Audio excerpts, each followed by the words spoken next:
Hey everyone, welcome to another episode of Photography Chat. We're on season 2, episode 43 with Starla Dawn. We'll just get Starla in here and then we can get going. To everyone this week. Here we go. We got Starla there. And... Hello. Hey. Oh, is sound working? Yeah, I could hear you. Okay, perfect. It's all good. I like your glasses. Thank you. They're fine. They're fun. And I like your artwork you got behind there. Oh, thanks. It's actually one of my friend's girlfriends. She does like a lot of really cool line drawings, a lot of female figures. That's very cool. How's your day been? Good. Busy. I'm going to close my door real quick. Hold on a second. Yeah. Also grab my beer. It's been good, busy. I went down to Nashville to help someone out with a little procedure they were having. So drove back. So it's about an hour drive down, an hour drive up. I like Nashville. I had a Yeah. good time there. Yeah. Where are you located? I live in Vancouver, British Columbia, which Oh, is cool. like West Coast. I've been here since May.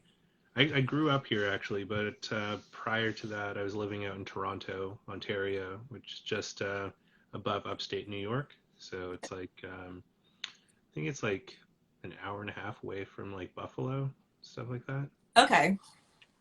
I figured because you were on Eastern Standard Time, somewhere in that region. Yeah, so when I started this, it was all like based on Eastern time. And then trying to like find times to juggle where it's like Pacific people can still watch and it's not super late for Eastern people. And then it's really interesting when I have international guests on because then those time zones get like super weird. Yeah. It's like I had a dude from France I have someone from Australia that's going to be coming up soon. And that's like a weird one because it's like I'm interviewing them on a Thursday here, but it's Friday for them where they are. Yeah. Also, what is that time difference? It's a huge one. It's like 9 or 10 o'clock in the evening on Thursday. My time is like 3 or 4 p.m. Friday afternoon for them. Okay. I was going to ask you if there's ever been a time where you've been interviewing someone and it's like 3 o'clock in the morning their time. Um, Not yet, no. It got pretty late when I was interviewing Tony, the dude from France. I think it was pretty late his time, Okay. but he was quite accommodating. So that was a fun interview though. Yeah. How's your night going? It's not bad. I've actually been like, I haven't had a chance to like unwind from work Mm-hmm. yet because um, I'm in the midst of applying for some new internal jobs at work, like inside of the company. And I've got 2 interviews tomorrow for 2 different things. And one of my colleagues was like, yo, it would be a really good idea if you made like a PowerPoint about you to be like, um, because one of the interviews tomorrow, there's like no agenda. It's just like a meet and greet kind of thing. And he's like, I've been on the panels for these. And he's like, you don't want to just show up empty handed. He's like, show up with something that like, then you'll like look like you were prepared or whatever. And I was like, damn it, man, you made me I don't have to do a whole bunch of work. Like extra work. Yeah. Yeah, but then I kind of got into it and I'm like, this is kind of fun. Like, it's, So is the PowerPoint about you? yeah, it's about me. Yeah. Oh, that's kind of cute. I love that. But like Yeah. as a professional. As a but using like the corporate so it looks like it's like a corporate PowerPoint on me because it's using like our templates and like all of that. Um, and it made it look like I'm doing like because I do technical evangelism for work for Dell Technologies, so Okay. I do a lot of like PowerPoint and talking people to death for a living. So I love that. it's So interesting. you're no stranger to talking to strangers. No, so I I'm not, and my like career work has helped me with this chat because like my job is to literally talk to strangers and befriend them and make them feel comfortable and that they can trust me because the companies I work for gain trust and like get people to believe in the technologies we represent and things like that. So there's a lot of that I've had to do for my professional work, which has been really weird because like I'm actually a really introverted person. So Okay. starting that work was really awkward for me because I'm like, I just want to like crawl into a hole and not talk to anyone. I get that. Yeah, which I imagine could be an interesting thing as like a photographer doing what you, because you're out there, hitting people up and having to interact with them and stuff. And so I was kind of curious, like, what's that been like on your side of things? Like, was it natural for you to like jump into that, Yeah, or? I can't pretend to be introverted at all. I feel like when I take those like personality tests, it's always been definitely I lean more extroverted, but then like as I've gotten older, it's been closer to 50-50. So I'm like 49% introverted and 51% extroverted. So it just really depends on like what state of depression I'm in. So, I have no like, idea what depression's like at all. oh yeah, uh, uh, creative with depression, like that's super original, right? Yeah, exactly. I mean, it has so with COVID, it's been an interesting thing, like on the depression thing, because I think well, not I think, like I've ran into and I've heard of a lot of people who have had to face like depression and For the it's first time ever. yeah, and how Yeah. like just like world shattering it was for them. And it wasn't that I wasn't empathetic with it, but it kind of surprised me a little bit because it's something that I've dealt with since I was a child. So it's like it just seems normal to me. And I'm like, Yeah. wow, there's humans that exist that have never felt this before. And like, what would that be like? Yeah. Welcome to the party, you guys. Yeah, exactly. Get some It's popcorn. quite It's fun. lonely, but not really. Like, Yeah, it depends on like, what kind of things you're carrying there. But I have noticed there's been a larger propensity of mental health stuff with most of my creative friends. So that's cool for us. yeah. Yeah, I think I mean there's been 1,001 studies that have been done that show correlation between intellect and mental illness. And I think, creativity comes from a place of intellect. You have to think outside of the box and not in this linear way so often. So, I mean, it makes sense that they go hand in hand when you think about it.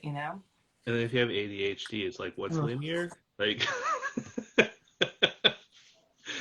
don't know what um, you're talking about. yeah, I've also heard that there's a correlation between swearing and intellect too, which I I find was going to ask you that.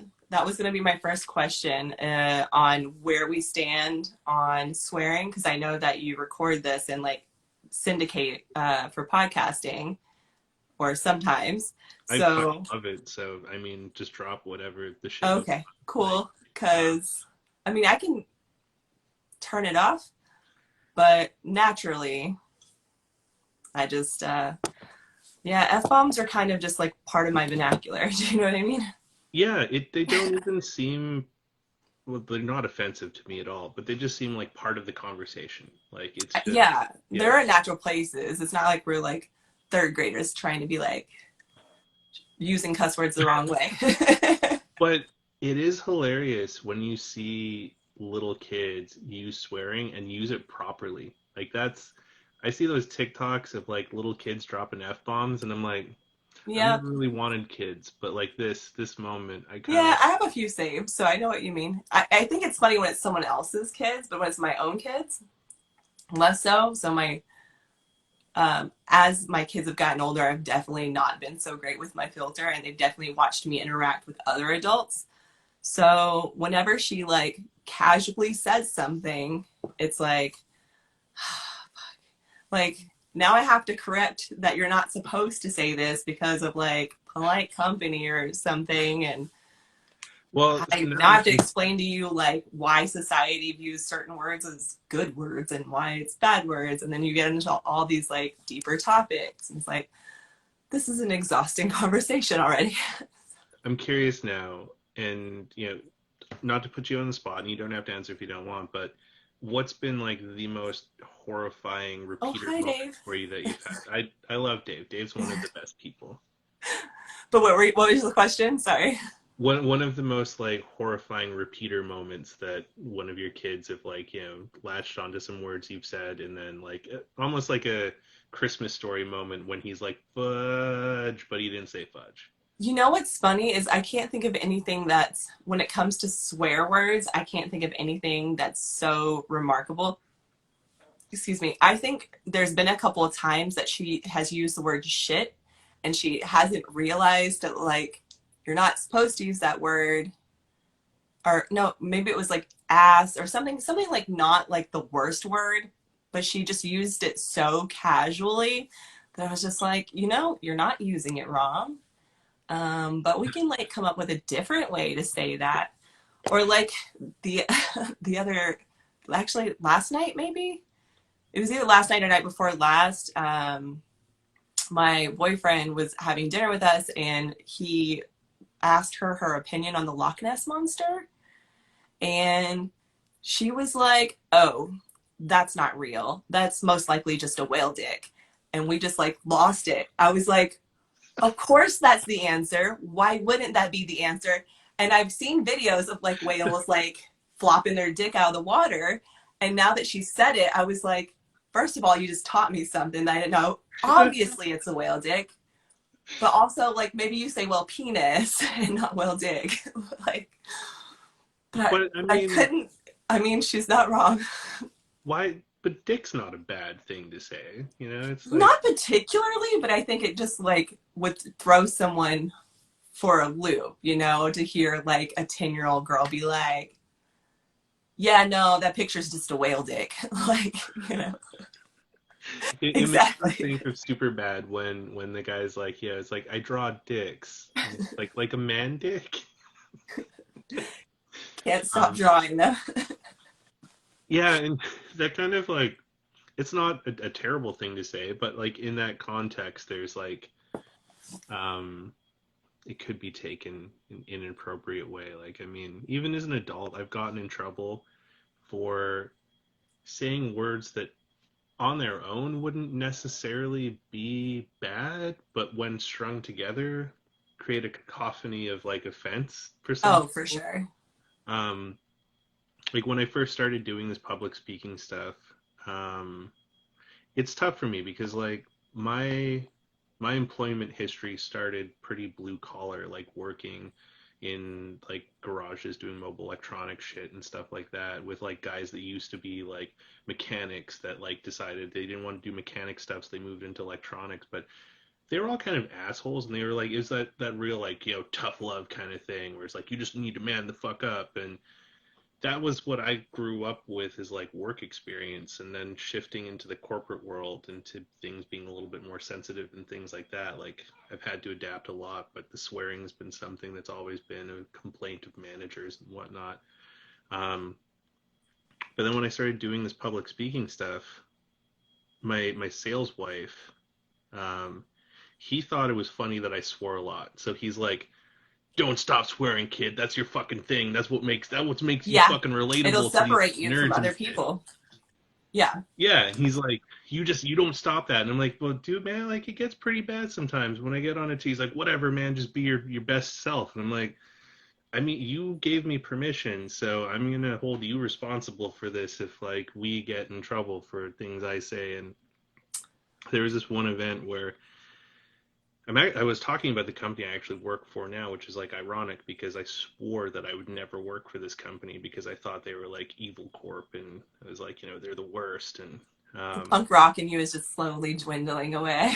yeah, well, I mean, selling out. pays the rent. So Yeah, I'm fine with it too. it's a tough one. It's like It's SLC still, Punk. while it's still a capitalist society, I'm gonna have to sell out, you guys. Like, Exactly. And it was all like also like I always think of Matthew Lillard in SLC Punk where he's like, it's easier to break the system from inside it than outside. And I'm just like, yeah, okay, that helps me justify selling out a little bit. But yeah, I was like talking about this company that I now work for in a way and how just insidious they are because I was like, yeah, you know that like, three-letter company that just like is they get in there and they're like usually balls deep inside of your organization before you even know what's happened. And that apparently was very offensive to somebody in the room and I got scolded. oh, balls deep. Yeah, balls deep. Who would have thought? Uh, And I then mean, I get why that could be offensive because it's like a sexual and in a corporate environment. So like, I guess like this is inappropriate, but also, well, it but wasn't why? really But like, why? it wasn't really in a well, it was kind of corporate, but it was like in this like user group thing because like part of my job used to be talking to like different like tech nerds and conferences and things like that. Mm. And so we were invited to speak at this event, and the event promoter got a little upset about my language, but they did invite me back a few months later to come talk. And they had talked to me about it like after the event, being like, "Hey, we got some complaints, and like some people were upset about like shit and the balls deep especially. So like next time just don't do that." And I had that in mind when I came to this event to speak again. But then the promoter, he came up to me and he's just like, "Hey man, I just want to like reiterate how important it is that you behave today." And like, that talk we had about the language, like, and I was just like, oh man, why You're did you like do actually that? getting scolded. Yeah, and I'm just like, why did you do that? Because like I'm a little bit petty and I blame that on being a Sagittarius. And I was like, you shouldn't have done that, man, because like now I'm obligated to fuck with you because I was gonna behave before you did that, but then you did that and like you're It's not just my like dad. right under I'm the not gonna do skin. it. Yeah. Yeah, and so I just started off the thing being like, hey everyone, like it's great to be back. I'm glad that you welcomed me back here again, and it's great to talk with everyone. And I wanted to apologize because I understand last time I was here, my language may have offended you, and that's upsetting to me because I don't want to offend anyone. So Yeah. because the love is deep and wide between me and the promoters here, I've agreed that like I won't use any language like shit or fuck or bullshit, and I especially won't refer to anything as being balls deep in something because I respect everyone here so much. And he's in the back of the room being like, no, it's like you shouldn't have Oh done no, this. I love that. That's a baller move right there. That's so amazing. Yeah, That's a huge power move. Like, that's amazing. because it was an apology, right? So it wasn't a Yeah, bad thing. but then also like you got the jab into the guy who was like overbearing. So Avram, if you're watching this by some chance, I love you, man, and maybe one day when the world relaxes, I'll buy you lunch again. Yeah. So, anyways, talk enough nerd talk on my side there. This is about you. And so maybe for people that may not be familiar with you, do you want to take a quick moment to just like give a little blurb, spiel about yourself? And can I tell you a secret I love in secrets. front of the other people who are with us? And what other Um, people? It's just you and I. No one's watching. so I'm a master of deflection, and it's funny because I like to do like podcasts and stuff, especially with other creatives, but I like to weevil around around those questions. You So like to, oh, so you don't like this question. no, I do. I absolutely do, but it's like a weird psychological thing where I like reflect it back on you and I'm like, let's talk about you instead. But yeah, where would we like to start with photography? Because I feel like At the beginning. how Or, balls deep do we want to go? I mean, all the way, like right up to the hilt. Like, Okay. Uh, yeah, I was like, I feel like I need a prompt. I feel like I've been taking photos for as long as I can remember. I mean, if And it helps you picture like a Ron Howard narrator voice, it's like in the beginning, like, yeah, no. if in the beginning, you know, I feel like that's everybody. Like if you're a 30 something, in the beginning is disposable cameras, Polaroids, like when they weren't, you know, $2 to $3 a shot. But the Like, thing, so that's a misnomer with Polaroids, is everyone thinks Polaroid's expensive, but if you go and look at what Polaroids cost back in the day and adjust for inflation and all of that, it's yeah. basically the same fucking price. I Polaroid mean, is you're been not wrong because that Fuji Natura 1600, mm, I've paid $30 per roll a couple times. This is before, you know, the shit hit the fan and it's probably like $50 or $60 a roll now. oh, Like, um, it's, but listen, like that was the thing. Somebody like scoffed at me paying $30 for a roll of film. And I was like, no, no, no. Like it's 36 images. That's less than $1 a shot. I bring the Polaroid out and that's like two something, 275 a shot, like something like that. So you guys out here shooting your Polaroids, and even the Instax is about $1 a shot, a little bit less now if you get like the big boxes. But I was like, $1 a shot isn't that bad when you think about it. And if you're yeah. going to do something with it, if you're going to make something that you're going to sell, like cost for materials isn't that bad. Like $1 a shot isn't that awful. Well, and I And mean, if you're doing anything in the film game in general, like, shut up about wasting money because it's just so expensive. If you don't want to piss yeah, with money, shoot digital. Like, that's, yeah. precisely. I mean, I think it was a little painful. I did this wedding in California 2 weeks ago now, and they have a store there that I love, Nelson's Photo Supply, and they have a few stores I love there, but that one is OG for me, and they always have film in stock and several to choose from, but for like weddings and stuff, uh, now that the Fuji Pro 400H is no longer available to us, Portra is the way to go. And whenever that's the first time I bought Portra, I think this year. And that was a painful experience because I don't think I realized like how much the price had gone up. I was like, Yeah, it's fuck. I bought 4 rolls of film and like a little lens cleaning kit to keep in my bag. I think that was all I bought, and it was like 90 something dollars. And I was like, what? I was like, I thought I was coming in here getting like $10, $12 a roll. I didn't realize that it inflated so fucking much. I was yeah, like, Kodak, and they don't even like lube you before they're just like they just get right in there. Like, fucking Alaris, man. They so bad. it's tough, but like you said, like since 400H is gone, like, Kodak's really the only game with that. I mean, Lomo Yeah, 400's not bad. it's not. And I've actually used Loma 100 for a wedding before. Really? So yeah, I mean, I'm a huge fan of Lomo. I mean, I would have Lomo's baby if I could. Like, I'm a huge fan of everything that they do for the photography community. Did you hear that? She'll have Lomo's baby. Oh, she already knows. I was like, they've hooked me up with a couple of opportunities. I've had some chances to like borrow lenses and be a part of a lot of really cool articles for them. Um, I mean, they're just so caring about growing the community. So, They and the are. product's good. It's consistent. I actually prefer Lomo 100 for my double exposure work. And I did a post. I mean, I erased my entire feed a few, like maybe a month back. I erased my entire feed or cleared out like over 3,000 images.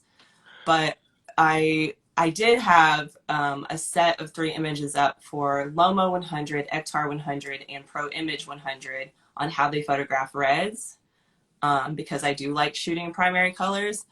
And oddly enough, I don't, you know, a lot of people don't really like Pro Image, but the reds looked really good. But I almost always prefer Lomo. Pro Um, Image is the shit. Like, I really like Pro it's Image not a bad, lot. but I remember when I first started buying it, people were kind of shitting on it all the time. And I was like, the reds on it are kind of fucking bomb. Like, they look pretty dope. And Yeah, like, you don't get too much of a color shift in it. Like, I feel if I look back at the images, I think Lomo might have been a little bit more green. Ektar might have had like a little bit more warmth to it. Well, that's the right, like, because Ektar is really like had like greens and blues pop out on Ektar, Yeah, crazy, and yeah. I feel like So Dan. for skies and like leaves and greenery and stuff like that. Yeah, And they were all three in studio too. So I had controlled lighting situation. It wasn't like a varying lighting situation. I'll have to find those images and pull them back. I lost a couple of hard drives in the past 2 years. oh So shit, I'll have to. Well, you know what the best part about losing a hard drive is? You have all the negatives.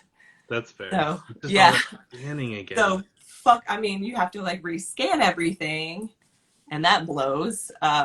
But there are worse things. You can recover all of your images, and that's kind of the beauty of it. Because I've lost hard drives with digital images, and I don't have any of my early work, like any of my good early work, any of my first shows that I've done, or any of that. Like they exist in little places on the internet, but outside of that, I'm like fucked. Are you just using like USB hard drives for stuff, or? Well, sometimes my laptop and I just have like little have several different types of hard drives actually, but now I know, and I was like, my friend Chris popped through here in the chat a few minutes ago, but I should be backing my shit up online. So Well, he'll kill me for not doing this because he's told me several times. that's But I part use of it. external hard drives, and I've had a few external hard drives just fucking crash. So, okay, Also, I'm not very technically literate. that's fair. So I was on Embrace the Grain. It's a podcast that Sherry Christensen and Jake Rose usually do, but Jake was sick, and they invited me to replace Jake to talk with Mark Wellsford. And we were having this talk about like data protection and things like that, which ironically is kind of what I do for work as well. But for home stuff, what I personally use and recommend to a lot of I people see the rule of three down there in the comments, and that's three. what like the wedding company I work for does. They back that shit up 3 times. Yeah, so like portable hard drives are okay for like temporary stuff or whatever, but like what I would like highly recommend you to check out is get yourself like one of these baddies, Yeah, the Synology. These things are the shit because it's got two hard drives inside of it and it mirrors between the two of them. And so if one of them fails, you can just swap it out, put a new one in, and then it rebuilds it and your data is redundant. And then you can also set this up where they have like a cloud service that you could pay like it's like $8 to $12 a month. yeah, But this will back itself up to its own cloud so that if this ever breaks, you just get another one and you can pull all of your shit down to it. yeah, And this has like saved my bacon a ton of times. Is like, you know, it the USB drives are convenient because they're cheap, but eventually you just got to pony up and get something like this. And then I would also yep, really recommend putting like a UPS power supply with it too. Like APC makes a pretty cheap one that if your power ever flickers or like goes out or anything, it will keep this running. And you can actually plug in some of the APCs, like this has USB ports on it. You could okay, plug the UPS into this so that if the power goes out, it knows, oh shit, the power's out, and it will safely shut this guy down so that you don't lose any of your data. So it's a bit of an investment. Like to get a NAS system up and running at home, you'd probably spend probably anywhere between like 700 to like $1,000 to get yeah, it fits. But then once you've got it, like it's super protected. You don't really have to worry about it much anymore. You have easy options to put stuff into the cloud, and they're great. Like I run a couple of them at home now. Like this is an old one because I just upgraded recently. Um, but they work great for everything like photography. They've got bigger ones that you could use for video if you're getting into that kind of stuff. yeah. Uh, yeah, they're great. And Craigslist, you could find them cheap on there. Someone says here it's too bling for me. It's like, no, just go on Craigslist, man. Like I buy all of them off of Craigslist. Just don't fuck with So you used. can buy them used. You can totally buy them used, but here's the thing: buy the thing used, but buy brand new hard drives. Never fuck with old hard drives. Okay, Get new hard drives. because then you know they're going to be solid, because like you have no idea what the old hard drives were like how long did the person run them for, like, you know, did they abuse them, like whatever. So you can totally pick up the Synologies online for cheap and then just buy hard drives. And that's the most expensive part, is the hard drive, Right. because depending on how big you want to go, that's where the cost really starts to ramp up. And like you get 2 terabyte drives, 3 terabyte drives fairly cheap, but depending on how much you're going to store, that could be too small. Um, so I've got like the one that I use for my photography stuff is 2 4 terabyte drives that are mirrored together. And someone's like, funny how in film discussion Yeah, transition. I just saw that's But like what the I was thing is, laughing like about. even shooting film, like where do a lot of us put our stuff after we've shot the film? It ends up on the I mean, on fucking Instagram. I mean, yeah, that's where we're at right now. it So ends up on Instagram, or you're emailing it to your on our clients, or you're friggin' doing something iPhones like and that. whatnot.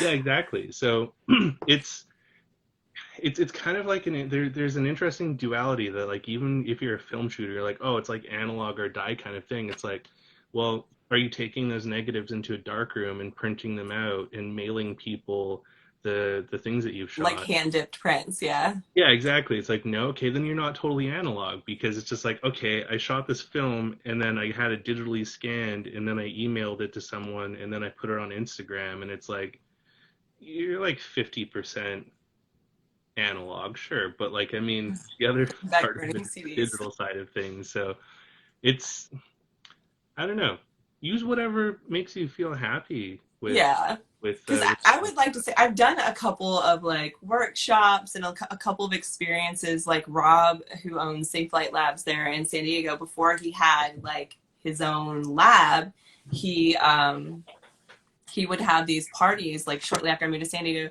at his house where he would charge people like $5, and we'd go into his bathroom and we'd do like a developing session. Like he'd have his enlarger set up in his room.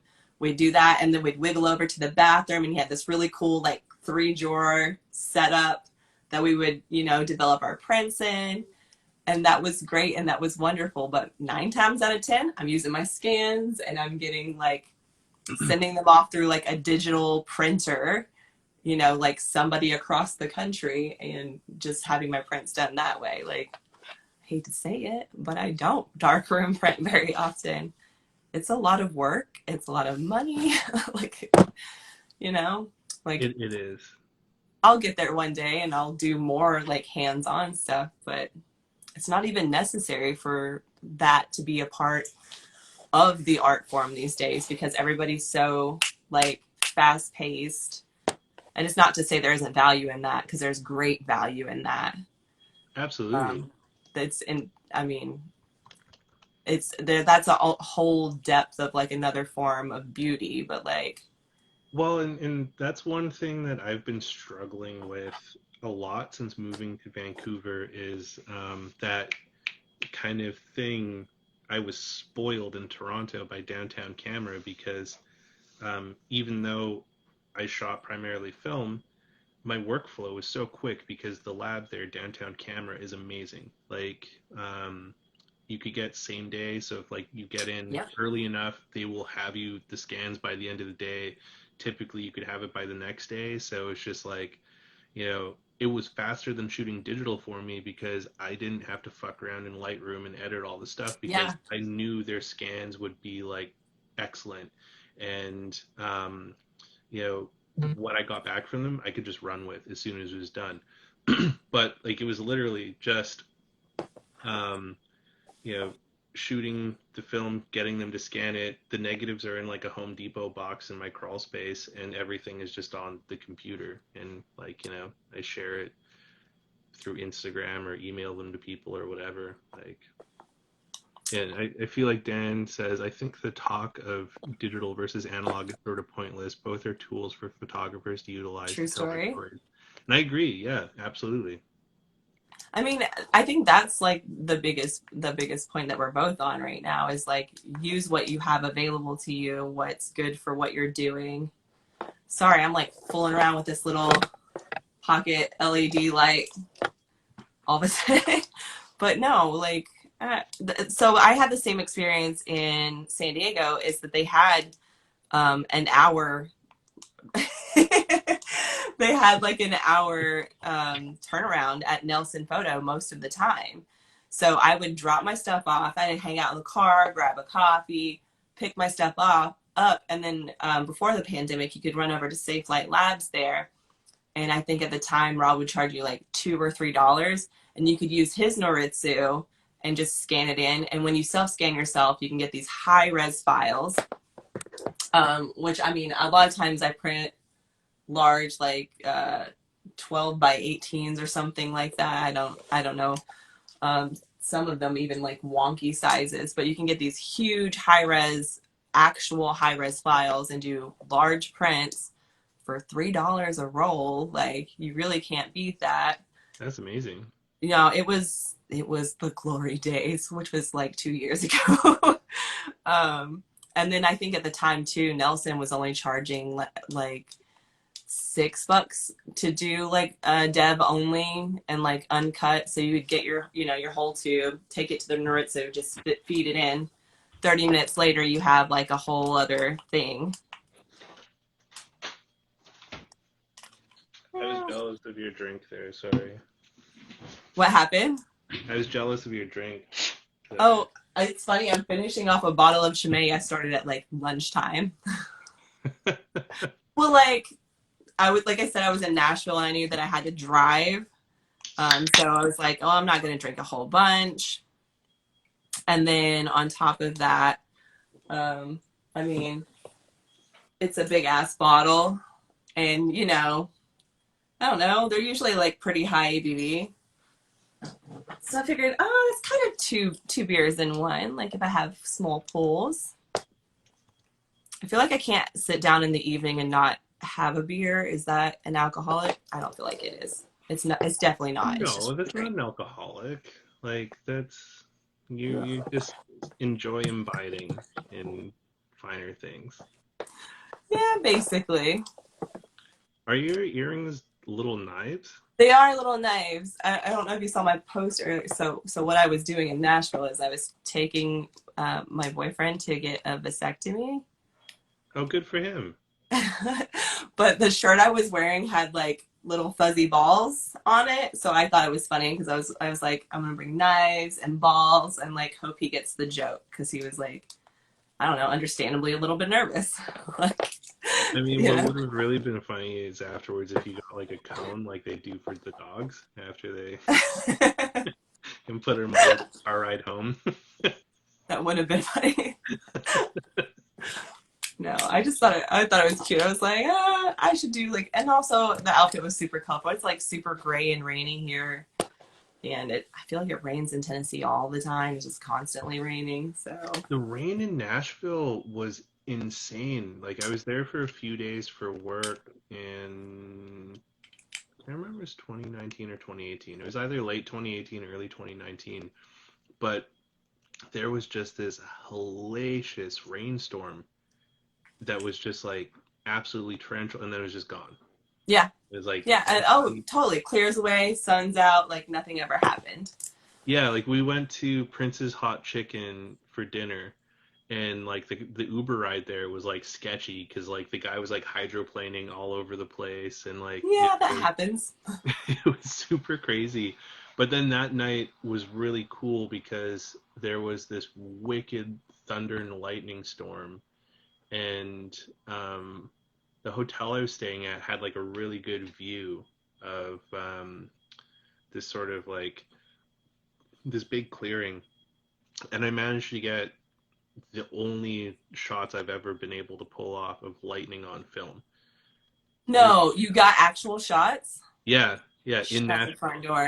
And it was so cool. Like I was using my 50 mil with my Nikon F5 and I have this like little rubber hood for the 50 mil and I put that on the lens and pushed it up against the glass of my hotel room, and so it got rid of all the reflection because there was like no reflection because the Right. plastic hood was on there, and whenever I would like hear the thunder, I would just like sort of do the countdown and then just like push and fire a couple frames, and like there'd be a few that wouldn't catch it, but like one, Yeah, and they were just like, flat frames.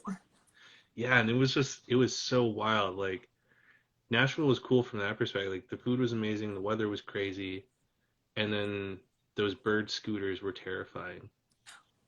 When was the last time you were here in the area? Like 2018, 2019. Okay, so like before the pandemic. Yeah, yeah, before the Okay. pandemic. So in San Diego we had those bird scooters too, but I feel like it's completely different vibe. Like I know that they caused like kind of a huge like thing in San Diego.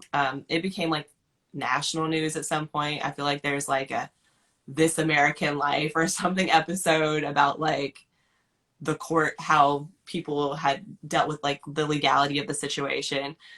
Um, but Nashville, like A, we have hills here. Like there are hills downtown. And then B, fucking everything anybody does in Nashville is all around drinking.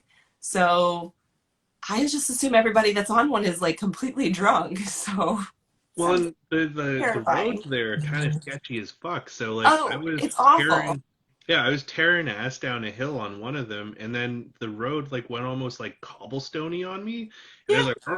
like, and it felt like my brain was about to like fucking like get ejected out of my head. Like it was just brutal. Yeah, that's about right. That's exactly what it is. It's like, oh, road maintenance ended like 100 yards ago. But it was cool. Like I dug Nashville. It was a neat city. Like I'd like to go back. The like crowning jewel of my whole adventure there though was going to Kid Rock's bar. I've not done anything on Broadway. So I shot when I first like my kids went to New Hampshire. So shortly after I got here, I shot like a band down on Broadway. And it was like a Friday evening. And I think, we started at 7, ended at 10, and I like literally dipped out like the second the show was over. I was like, I'm not hanging. I think coming from California during the pandemic and being around that many people, unmasked and just like crowded and partying, and just, it was just like a bit like it was overstimulating. It was a bit too much for me. Like, not even to get into politics, it just was like unnerving to be around that many people in that environment. So I think I'll give it another chance. Everybody's, I'm fully vaccinated. So like, I think I want to attempt some street photography in Nashville, because Broadway certainly on a daily basis provides plenty of opportunity to do so. Yeah. And I mean, you can go 100 different ways with like themes as far as building a body of work is concerned. Like, it sounds like it could be really fun, but then I have to go to Broadway and have to deal with being in crowds and people. I'm like, fuck, maybe I don't. Like, maybe. So that's where I feel like my introvert stuff comes out, because it's funny, because I used to be obsessed with like being in crowded spaces and like being a part of some like huge concerts, like that feeling, that rush, and even like doing festivals or whatever, and being in that situation where you're between the band and the crowd and like that rush of energy. And then I go to Broad, and I'm like, never mind. I just want to go home. I just want to go to bed. I'd like I rather be in my bed. I can totally understand that feel though, because like it was Halloween here recently, and there's this big like Lost Souls festival that happens in part of Vancouver, which was really cool and it was neat to see. But then it was also like, holy shit, there's so many people here, and so many of them don't have masks, and no one's distancing, and the pandemic's not over yet, and oh shit, it's just like I just wish I was at home now. Like it's I mean, I say that, but then I'm like recalling like situations where I've gone to concerts. Like I went to San Diego recently, and I am not recalling. It was an indoor arena. We went to a concert. I got off the plane, went directly to a concert with a friend, and I don't think we wore masks because we were drinking. Like, and I think like we were kind of distanced. Like nobody was like tight. We were in the floor, and no one was tight upon one another.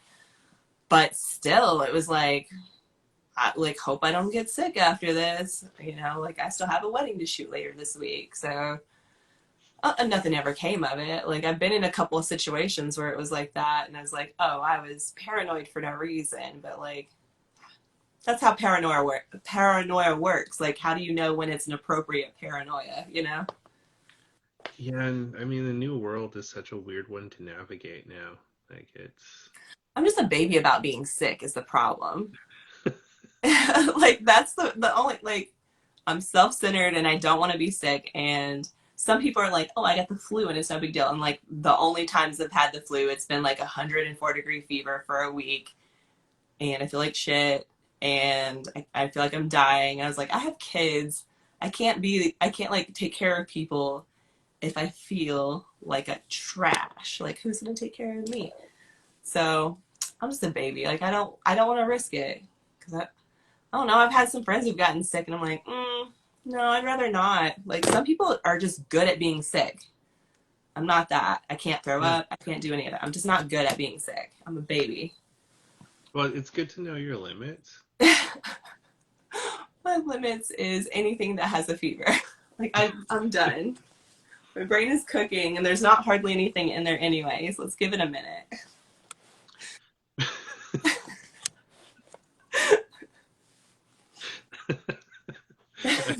So would that be like if you're boiling water and it runs out of water and you're just boiling the pot? Is that Dry, yeah, just just completely evaporated. I'm 2 fevers away from no longer existing. Like, and I'm only in my 30s. Like, I'm supposed to last for like maybe 50 more years. Idealistically, like 70, but we're gonna shoot for 50. yeah, why not? Oh, fuck, I feel like there's gonna be a lot of fevers in my in my future, and I was just really sad about it. I love that this is a photography chat. Well, so it's photography chat is just kind of like the name of it, and like the premise of it is um I like photography and I talk to a different photographer every week. Um and there's a lot of different podcasts out there that will go over all of the different photography stuff. Like if you like, you know, jerking off to focal length and stocks and all those kinds, Yeah, there's let's talk definitely a lot of aperture. yeah, there's lots of podcasts out there for you. Um, but I haven't really come across many where it's like you get to talk with the person and get to like Yeah, learn a bit more of them outside of like, so like Canon, Nikon, or you like a person, like, you know, yeah. thoughts and yeah. I feel like that's a big debate in the community because I've been a part of a lot of photography groups. So my ex-husband is Marine, so during our 14-year relationship, we like moved around a lot, and I'd been a part of several different communities. And the first photography group I joined was in like Beaufort, South Carolina, and that was mostly older people who like shooting wildlife, and no one ever talked about gear, which is like wild to me because like when it comes to shit like wildlife, like I feel like that's insanely important because you know focal length does matter, speed does matter. Like you Yeah, know those guys are walking around with like literal cannons of like just like yeah, arm length lenses. yeah. Like It's like, so I just spent 20 grand to take pictures of birds. It's just like, of birds, yes, what? and then does nothing with them. Like they just like post them on Instagram and like it's a hobby, you know, like Yeah. and it's funny because like I don't know, it brings these people just passion. So like the next photo groups I went into was like a film group in the DC area, and those people were not particularly about gear either, but they were about growing the film community at the time, and that was really beautiful because they like the two guys who ran that group is called 202 Film Collective, and they were just like hitting the ground running and just really trying to get like cameras into people's hands and introducing them to techniques. And they would do cute like little developing nights or like little critiques or like little workshops, go to different museums, different exhibits, or screenings of movies shot on film too. And that was really cool. And then San Diego has Beers and Cameras, which also has different locations all over the country slash also in Europe too, I Word think. out to Juan. Yeah, amazing. Yeah. So I think he's in Berlin with Big Head Taco right now still, or somewhere in shut Germany. up. That's Yeah, super cool. they went to a big Leica thing and There Taco. are a lot of Leica bros in Beers and Cameras. No, I never noticed that at all. They seem more like a minority. But I think there is like where I feel like people, because it's such a big group, people really like to get into that heated debate of like, does gear matter? And like, when it comes down to it, like, I mean, it matters for what you're using it for. Like, if you're using it properly, it matters. But like, I mean, I don't know. I feel like every camera, every lens has a point and a purpose. Like, it's Well, definitely true that like the best camera the best camera is the one you have for sure. But if you don't know how to use it, then no, it's not great. Like, no camera is just going to save you. It's not just going to do the work for you. And I think that's a part of the conversation that people, whenever they get into that type of debate, just miss out on. No, gear, not gear, learning how to use different types of gear. but what do you mean? I spent 30 grand on this Leica and it should make me amazing, right? Yeah, you just go take some street photos. Hashtag Leica. You'll be fine. Yeah, hashtag stay broke shoe phone. You'll get at least 120 likes on that. So, Well, it depends though. So if you're shooting Cinestill in it and you're taking pictures of old cars, neon, or gas stations, then you'll totally nail it. I feel you like know I've what had kills me is the last time I was in California, I did take a picture of an old car on film, and that's not who I am. Not who I am. But I was like, I don't know, I got this camera and I'm here. But also, like, the couple I was shooting for this wedding ended up taking photos with the car. So, like, I have the car by itself, and I haven't developed it yet. So, we'll see if that turns out. But I was like, even if this turns out well, I can never share it. Like, it can never, I just can't be that person because there's a lot of those people. And I don't want to be a stereotype. But that's what gets the likes. Fuck the likes. I don't care about the likes. I just don't want to be a stereotype. That's fair. Do what you like. And that's the thing that I kind of struggle with the most with it when talking with some people is like, just do what you like Yeah. and figure out what makes you happy. Don't get possessed by like trying to create something for other people. Like, you know, unless that's what really gets you off, and then just go nuts doing that. But like I don't know. I don't like taking other people's photos, which is why I don't do anything for hire because I like taking pictures for me and I don't really Yeah. like doing it for anyone else. There are a lot of really fucking talented photographers who do that.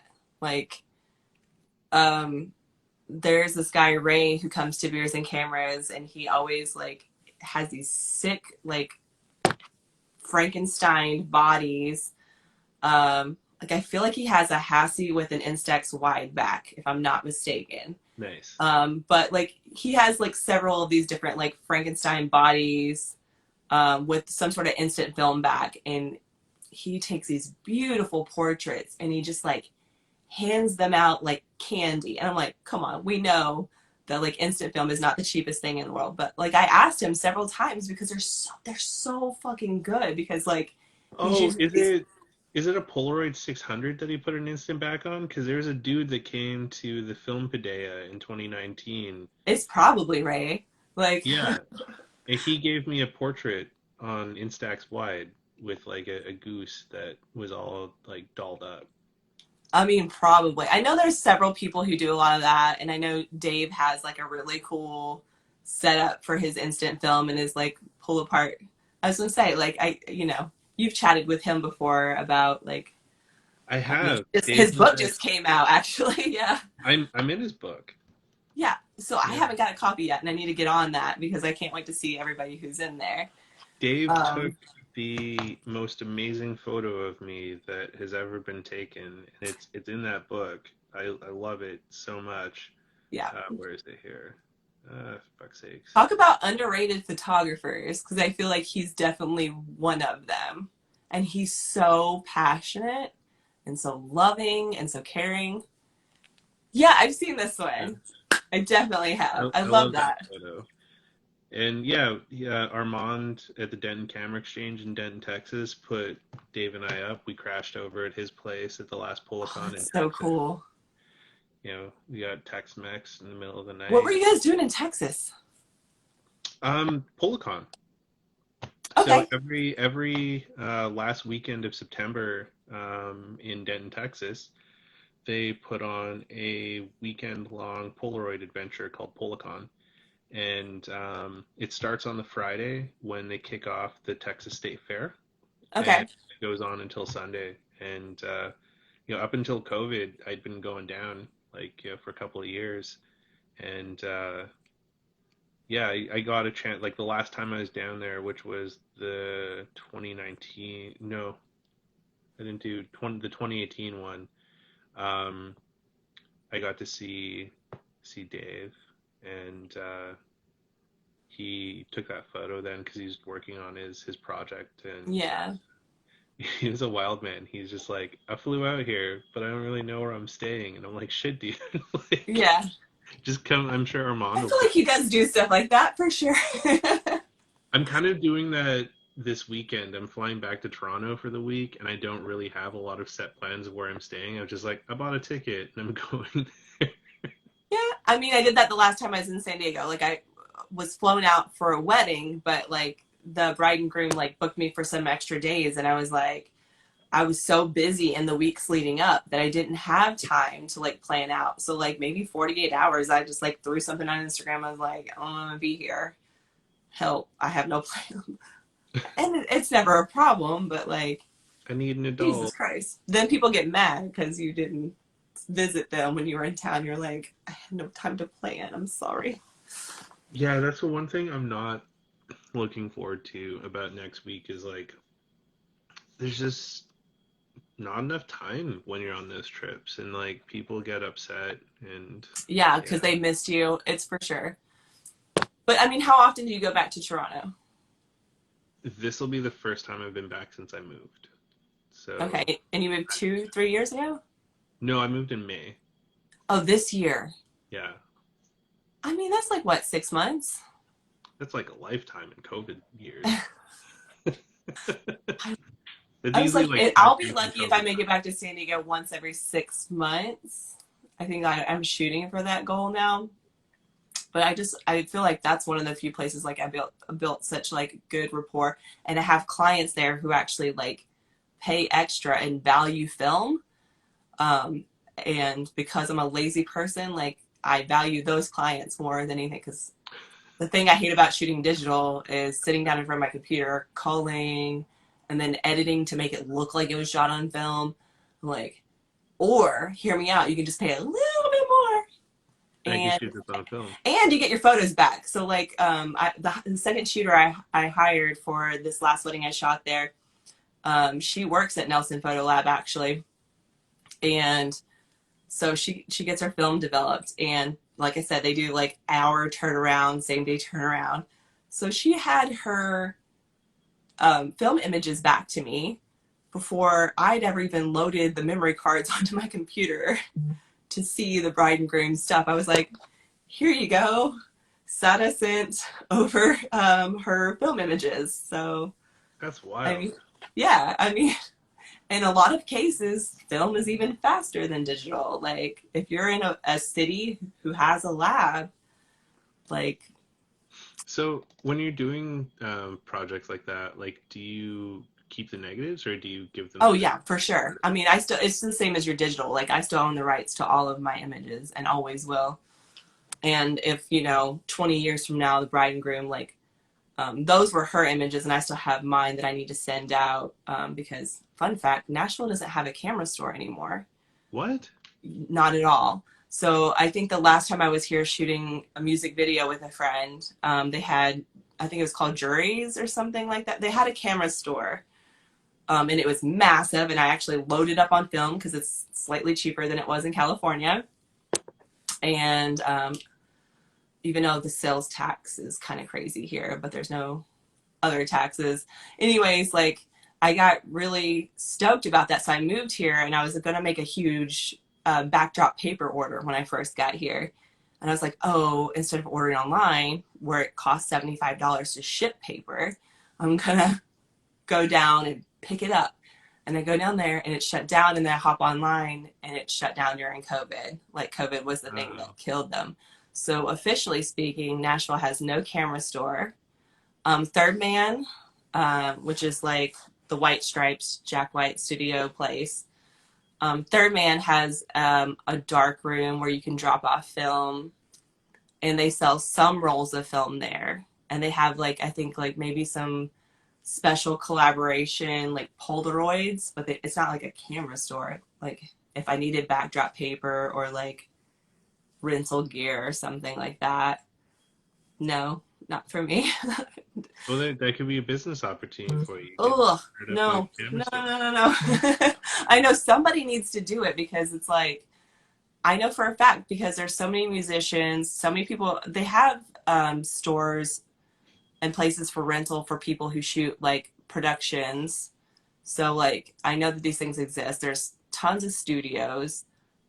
Like, I know there's a need for it. So it's just wild to me. Like, the one store that was here is gone.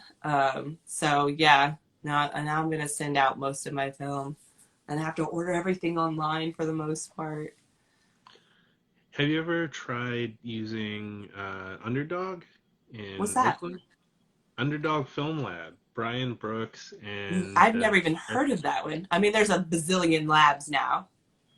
so it's a film lab that Brian Brooks and Jesse Hitchens started, and it's rooted in another lab that had been in the Bay Area for a really long time, that the guy decided to retire, and they all worked there, and they're like, we can't let this go, so they like resurrected it, and they do mostly mail order, Oh, and that's cool.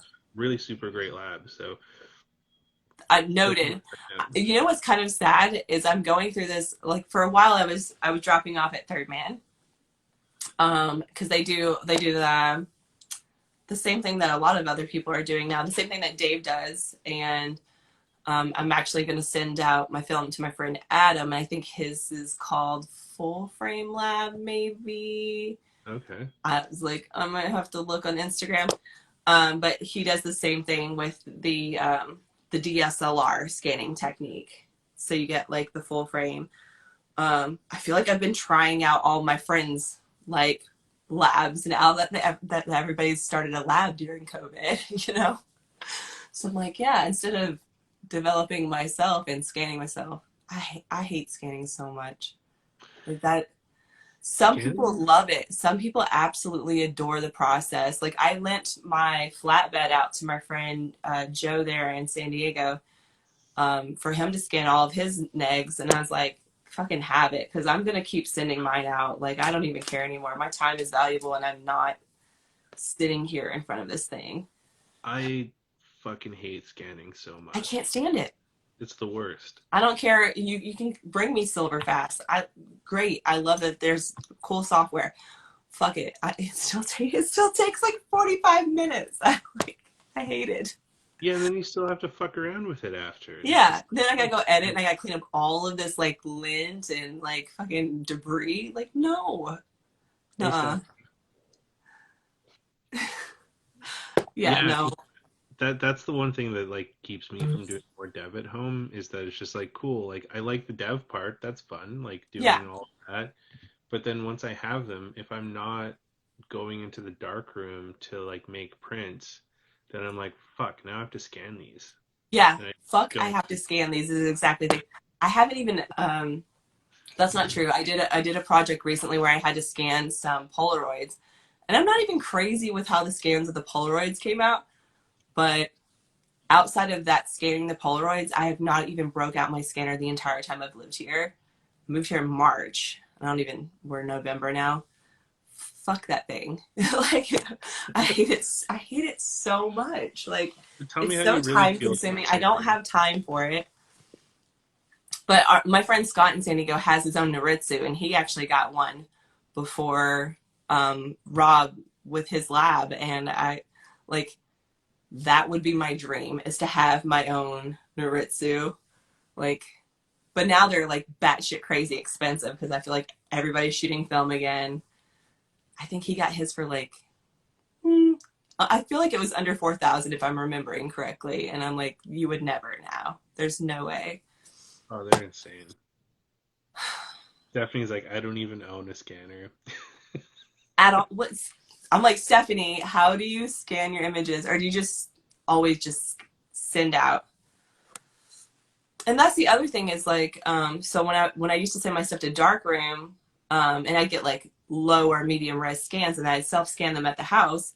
Even with Silverfast, the colors would be so incredibly different.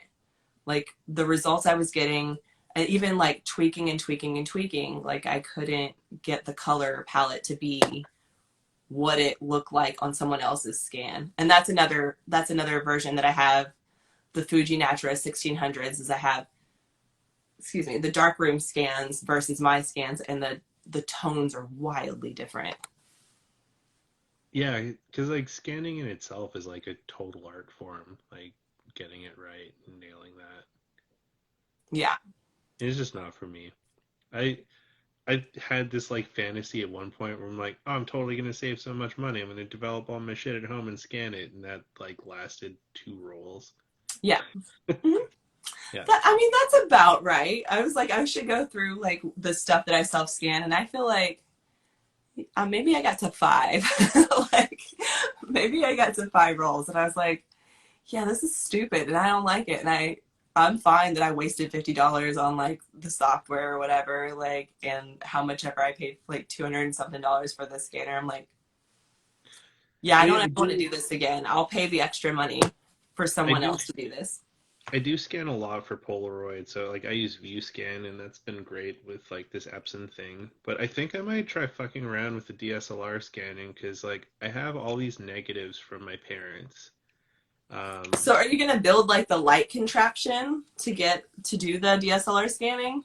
I have like a copy stand from an old enlarger that I Okay. realized that I could, because I realized the enlarger head was detachable from the copy stand. I'm like, that's kind of cool. And then I had an old Manfrotto tripod, and I took the ball head off of it, and I'm like, holy shit, it just like fits right onto the copy stand. And Okay, so that's kind of amazing. yeah, and I already have like a 4x5 light source that I had for like looking at negatives. So I just need to figure out a way to like just keep it flat, easy.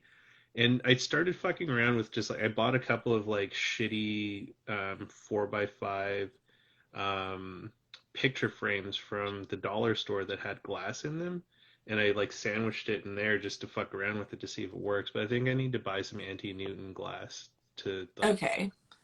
I make. was like, this is where I want to like, we should bring a third person in. I'm like, we'll pull Dave on there because I feel like when I was starting to scan myself, he was talking about how he has like a machine for like compressed air to like constantly, because he scans so many negatives. And I'm like, that's what I need, a Dave's machine. such a Because machine that's with little that. like canned compressed air. That's some bullshit.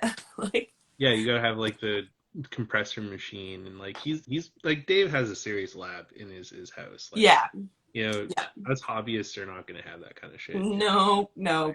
But I mean, like, also, like, he's been so, like, open with sharing his stuff with on, like, on YouTube. Like, all you have to do is look for the information. And I think that's kind of, like, the best part about the film community is, like, everybody puts the information out there. Like, you can learn how to do all this shit yourself, but Yeah, do so you, like do Dave you does like want whole to? strokes and shit. Yeah, and well, that's the thing. It's like there's all the information out there to do these things, but yeah, exactly. Do you want to?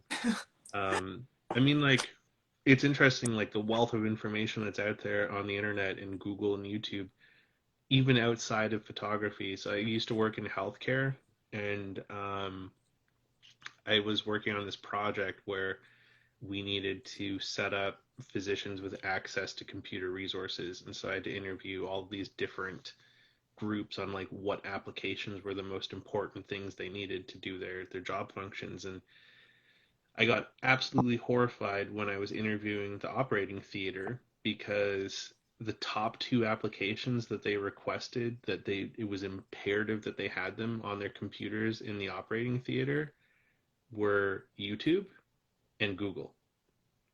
That's all? Those were the top two. There was other applications, but I'm like, yo, what?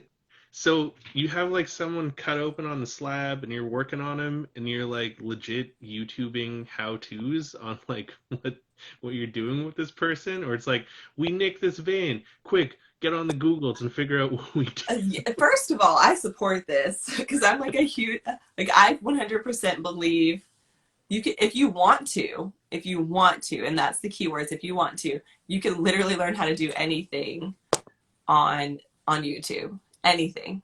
We can fix an artery if you want. Like, But I mean, that's like, if you're doing that DIY, I could totally see that. But it's like if you're checked in at a hospital and you're like going in for like a procedure that was you don't want to scheduled see and your everything. surgeon doing that. No. Yeah, I don't want to see like my surgeon like hitting up Google being like, how do I do liver transplant? It's like, oh guys, I've never done these before, so let's get on here. It's like, you know, Dr. Nick Riviera is like your fucking doctor there. It's crazy. I Bye, feel like Rosie. I've totally seen this on like a Reddit forum or something where like a doctor had like dialed the wrong number and just got some girl, and he was like trying to reach like a colleague and go through his problem, and she just did like a Google search, and she's like, well, I'm not a doctor, but this is what I found from Google. And he was like, thank you. Like, you just did in 5 minutes what all of these people couldn't do in several hours. So, I mean, there's something to that. Like, there are people who are good at Googling. I mean, yeah, like I'm somewhat of a semi-professional Googler for work, so like, I'm you not. know, I'm so bad at it. This is where I have like my girlfriends like stealth like Google shit for me. Like, you stalk this person for me. I'm bad at it. well, so I was not necessarily stalking, but yeah, it's kind of terrifying the level of information on the internet about all of us all of the time. Um, yeah, it's definitely curious. Have you ever Googled yourself just out of curiosity? Oh, for sure. Yeah, absolutely. And I'm a little bit upset because while it used to be very easy to Google me, I have a weird name, so I'm super easy to Google. Like, so it used to be, especially because like after I put my like website and everything up, I used to be the only one, but now there's like an insurance claims adjuster who has the same name, who is like What? very number two. So I'm like, not even seeing my work anymore. I'm just seeing this lady who is getting her grind on, honestly, because if she's worked to get up there Was after she this many years, working like Geico or some shit like that or I something? think so. I was like Geico State Farm, something like that. I was like, and then I joked about changing my name to Daddy because I thought a female artist having the name Daddy would be fucking dope. I remember that. We were Yeah, talking about but that on the gram. I worried that all my friends would think I was insane. So I wasn't trying to pull like, Well, she's what's the gone problem with that? crazy. I mean, there's nothing wrong with being a little bit insane. No, also I just think it's a really good name. Like, people have too many connotations to it, but I think it'd be a really good name. I still stand by that. It would be a dope name. And there are people in the industry who are named that. There's a guy who does video editing, and I think he works at GQ, and his name is Daddy. Like legit, his Legitimately, like his parents named him Daddy. interesting. Yeah, so I'm like, well, that guy's named it. Why can't I? I don't know. Oh my god, my MySpace still fucking exists. What? Are all of your photos still on there? Because all of mine are gone. Like, Let's see. if they were loaded before like 2005, they no longer exist, and that is probably the most heartbreaking thing. Oh man, there is some like not super embarrassing, but like, Jesus, this shouldn't be in the world anymore. I don't know if my photos were embarrassing, but I do know for the longest time, and this is actually like one of the things that kind of like before my husband knew me, made him want to know me, is or ex-husband rather, is there was a shot of me on my that's amazing. Oh my god, this brown jacket I'm obsessed with. These are some ex-coworkers that I had. My boss at the time, though, legit looked like he could have like been a Frankenstein like guy. He was Yeah, so no, I weird. totally see that. What is this, like 2006? Uh, yeah, I think it's Yeah. exactly like 2006, Yeah, 2005. I Summer. totally got that vibe. I was like those the color of those jeans kind of gave that away. Yeah, it was that was the generation. That Yeah, was it. it's I was like, oh, I have a ton of those. So I used to hang out at the what they called the park in Huntsville, Alabama, and it was just like misfits in the night. But everybody still had like the wide Jinko jeans and the like trip pants. Yes, you know, like all the metalheads and like the alt kids. What So about Echo? Did you ever get into an Echo phase or I don't think so. I don't even know what that is. Is that Echo like an jeans? Like, offshoot of like the Jinko jean? no, no. So there was like this dude named Mark Echo from like, Oh yes, I do remember this. Okay, so this was popular yeah, at the same time it's as the like Rhino. the what is it called? Like fat or something like that. I don't Yeah, know. like Fat Farm. It was like so Yes, like when same time Timberland as and that. Fat Farm and like all that shit like was like super popular.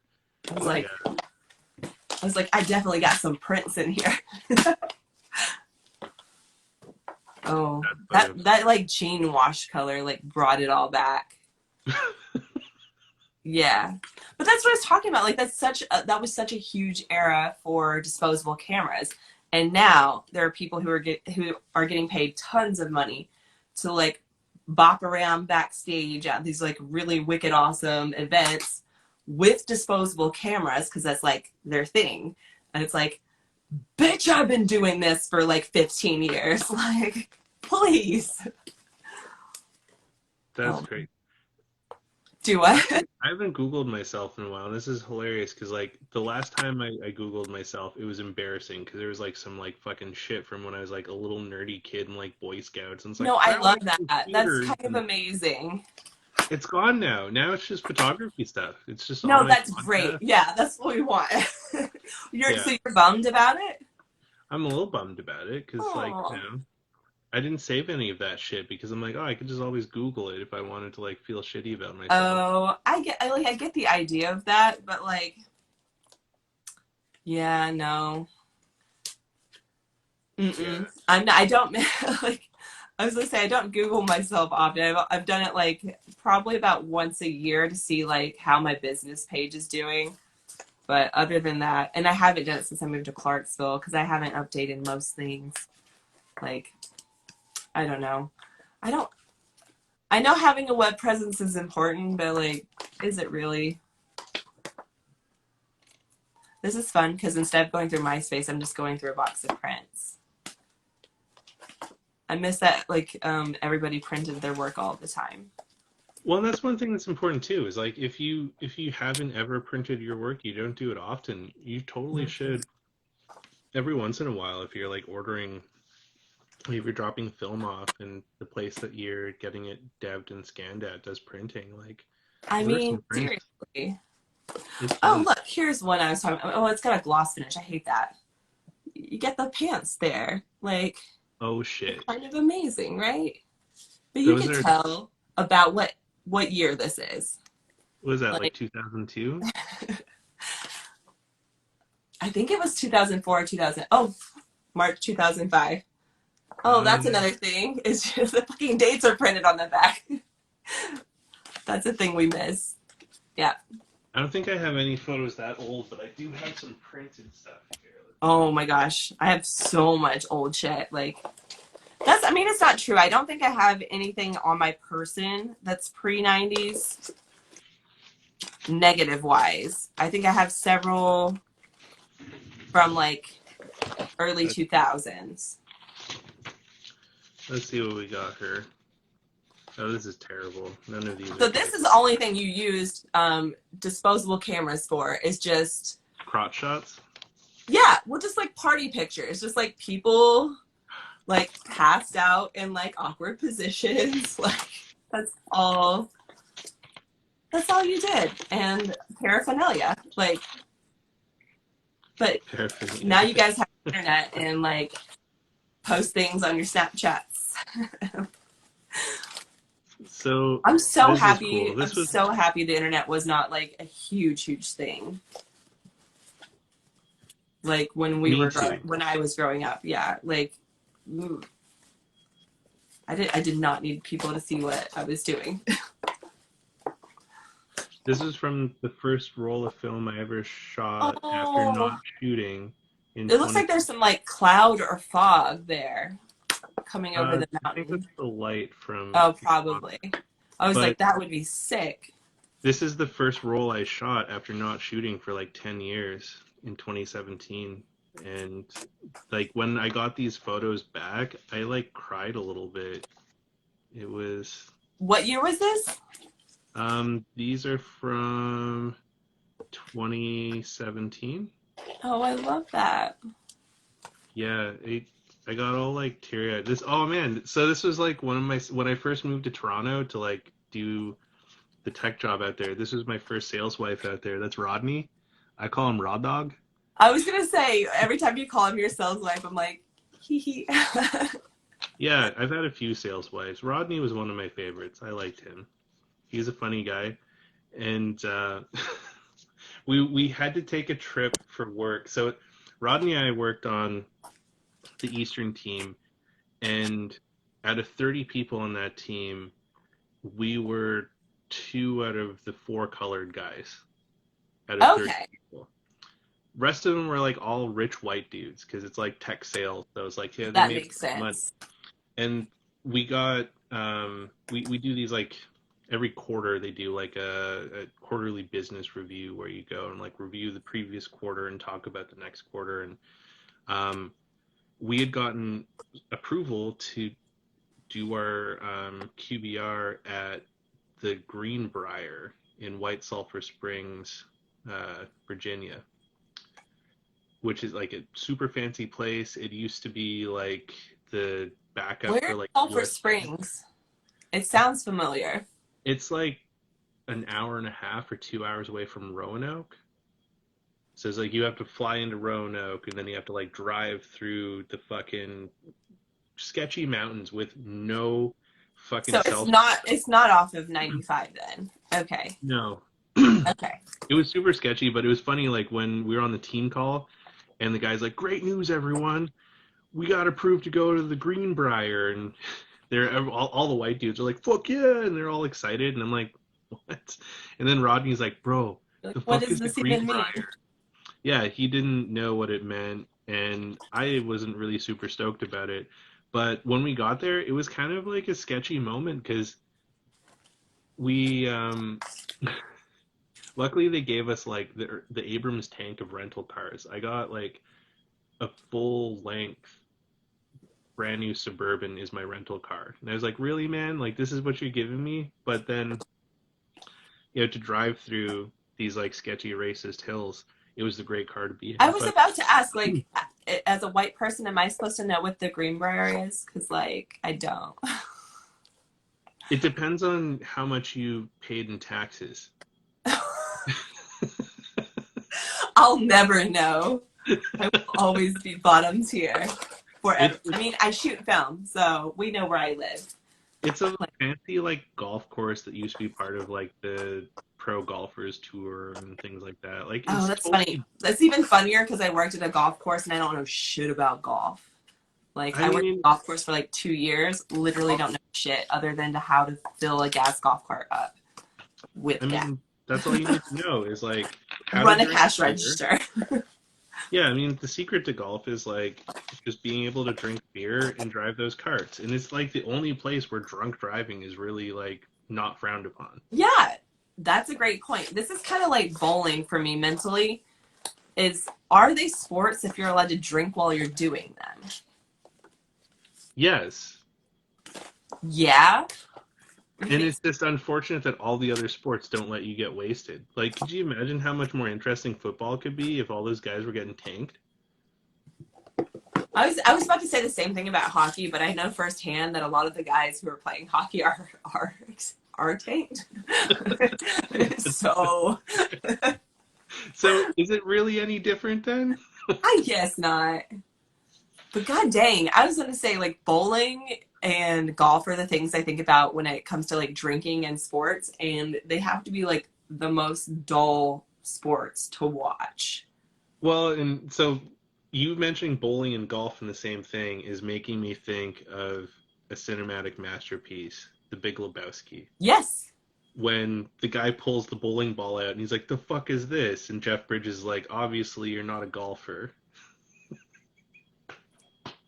it's very, very, yeah. I was gonna say, I didn't even see the Big Lebowski until I moved to San Diego a couple years ago, and I saw half of it at a brewery in Maryland and half of it at a brewery or a bar in San Diego.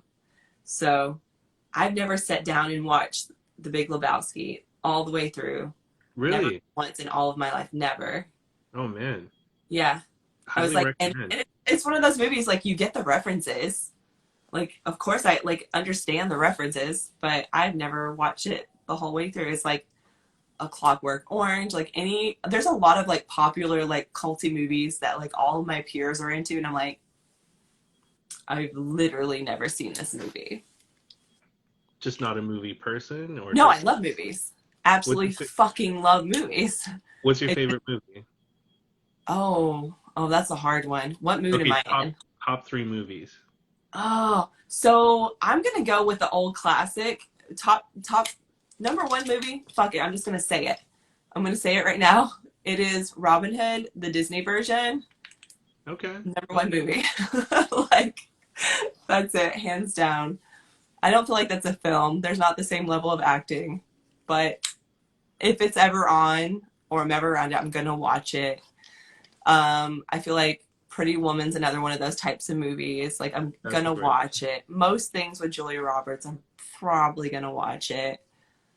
Um, yeah, I was like, I don't know. I've had this like really weird thing in the past few years where I've been into rom-coms, especially bad ones. Like Netflix has a lot of like extraordinarily horrible, like they're not well written, they're Yeah. not well shot, the acting is horrific, but I'm here. I'm gonna sit here until I figure out who thought it was a good idea to fund this movie. Like that's like what it does is it puts into perspective of like, because like I before I was shooting photo, I wanted to go to school to be a director. So like I wanted to make films. I wanted to make films move forward. I wanted to create these things and have like vision come out. So it what it does is it puts into perspective, oh, these shit things can get funding, then what is wrong with my good idea? Like, do you know what I mean? Like, So you're like a reverse Kubrick then, I don't because know. Yeah, like, so Kubrick, the you mentioned Clockwork Orange, like he was the guy that yeah, did that one, but he started as a photographer and ended up becoming a cinematographer. yeah, And what made him really different in like all like the different field of people in his time was he didn't look at cinematography from like a cinematographer's eye. He looked at it from a photographer's eye. right. Like, what are these stills going to look like?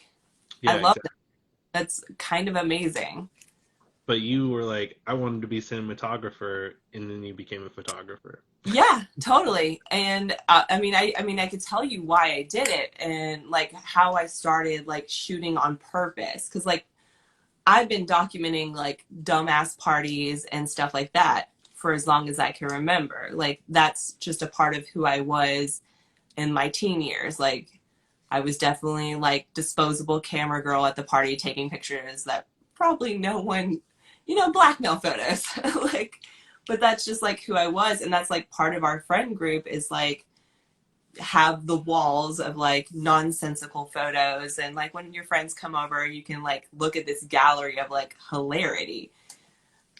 But to go from that to, I don't know, I had a career, short lived and, part time career as a model.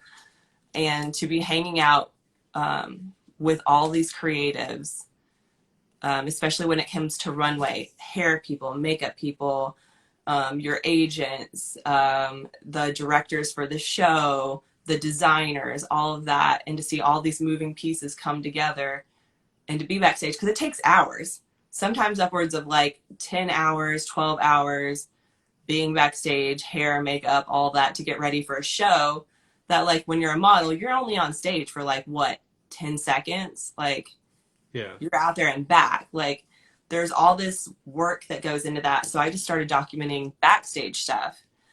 And then that went to doing editorial stuff, hanging out with all the models, like having all these ideas of like shoots that I wanted to be a part of, but like no photographers were like kind of like feeling the pitches that I was making. So I just got to a point where I was like, fuck it, I'll shoot it myself. So I started doing that. Like, if I couldn't shoot it myself, doing like a self-portrait, like now as a photographer, I know we'd call this a self-portrait series. At the time, I was just doing like self-editorial stuff, and working with like stores to do styling or whatever. And then it went into, what do you call, having other model friends like pose for me. And they're like, oh, these photos are really great. I could definitely use more work for my book. And then getting that agency approval, like of like models. So like agents were good with using those for those books. I was like, oh, I really have something here. Like, I'm really on to something. And it went into fashion, and I started doing it that way. And I think if you look at fashion, I mean, that new Gucci movie's coming out. Like, fashion is usually very cinematic. Like, you can tie in all these art forms to say something, because, you know, when it comes to clothing, you're supposed to say something. So just tying in that beauty there and tying in that cinematic nature of like, what is the story that we want to tell with these images? Like, a lot of people will be like, oh, that's fine art, but it's not. Like fine art is tied into everything. Like, it has to come down to like, what are the stories? What's the story that we're going to tell with these images? And that's true in fashion. That's true in documentary. I thought fine art was just like black and white nudes of ladies judging from like. I mean, the internet. I'm sitting here looking. God, I kind of get pissed off when I think about that. I'm like, yeah, like, just take some pictures of naked people in good lighting, and boom, you're an artist. Not even good lighting. It's just like naked. Oh, I was like, mine have good lighting. No, like you're right. You're totally right. Like, I mean, I've definitely taken several workshops where it's been nude art workshops, and you know, like, it is what it is. Yeah. And Pat made a comment that disposables are the best. She used to take one everywhere. Yeah. And Waster of Silver says, it's like all those 80s Ski Patrol type movies. Those are great. And I have to agree. I fucking love Ski Patrol when I was a kid. That was one of my favorite movies. Is it Live Fast, Die Young? I don't even know what that is. That's another thing. I don't have any exposure to like outside stuff. I need to expose myself to more things. That's fair. So you were in San Diego and you decided to go back to Tennessee. Like, it was, what made you want to leave San Diego? Oh, I didn't want to. Oh. No, I didn't want to. I couldn't afford to live there. My mortgage in Tennessee is a quarter of what my rent was, living on a military base there in a duplex. So yeah, San Diego is real fucking expensive, and I went from being a family unit to a single parent. So I don't have like a root system per se. So I kind of just like picked a random place.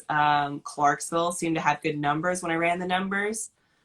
As a person who loves numbers, not a fan of just running the numbers anymore, because you got to put some things into motion. You can't just base life off of numbers. But I was torn between Clarksville.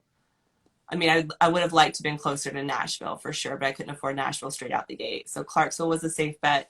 And Richmond, Virginia was another one that I was considering, because they have a really good arts community there.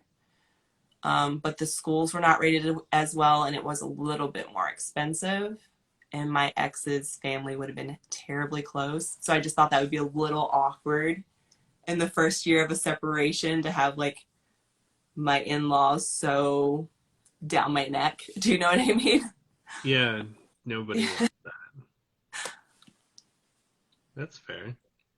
So Clarksville was just kind of like you did some research and you're like, yeah, this makes the most sense from like, certain Yeah. statistics. There's no, Yeah. It's an interesting way to go about it because I don't think I'd ever make a move away, but No, no one ever would.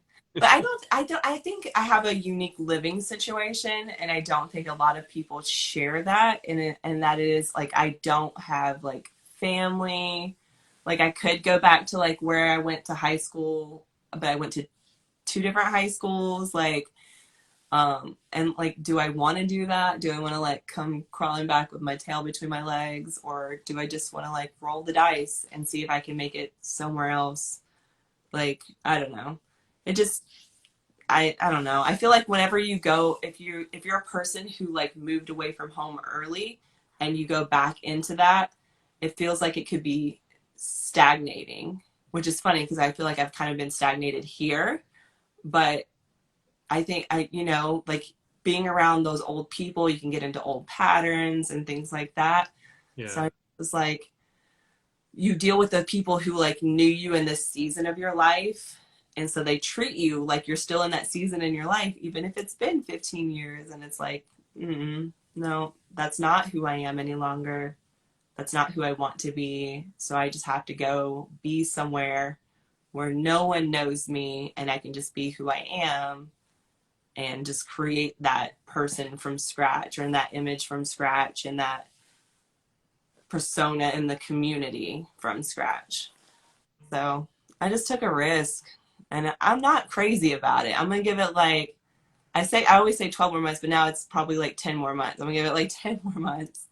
If I don't like it, I'm going to rent my house out and be somewhere else. Because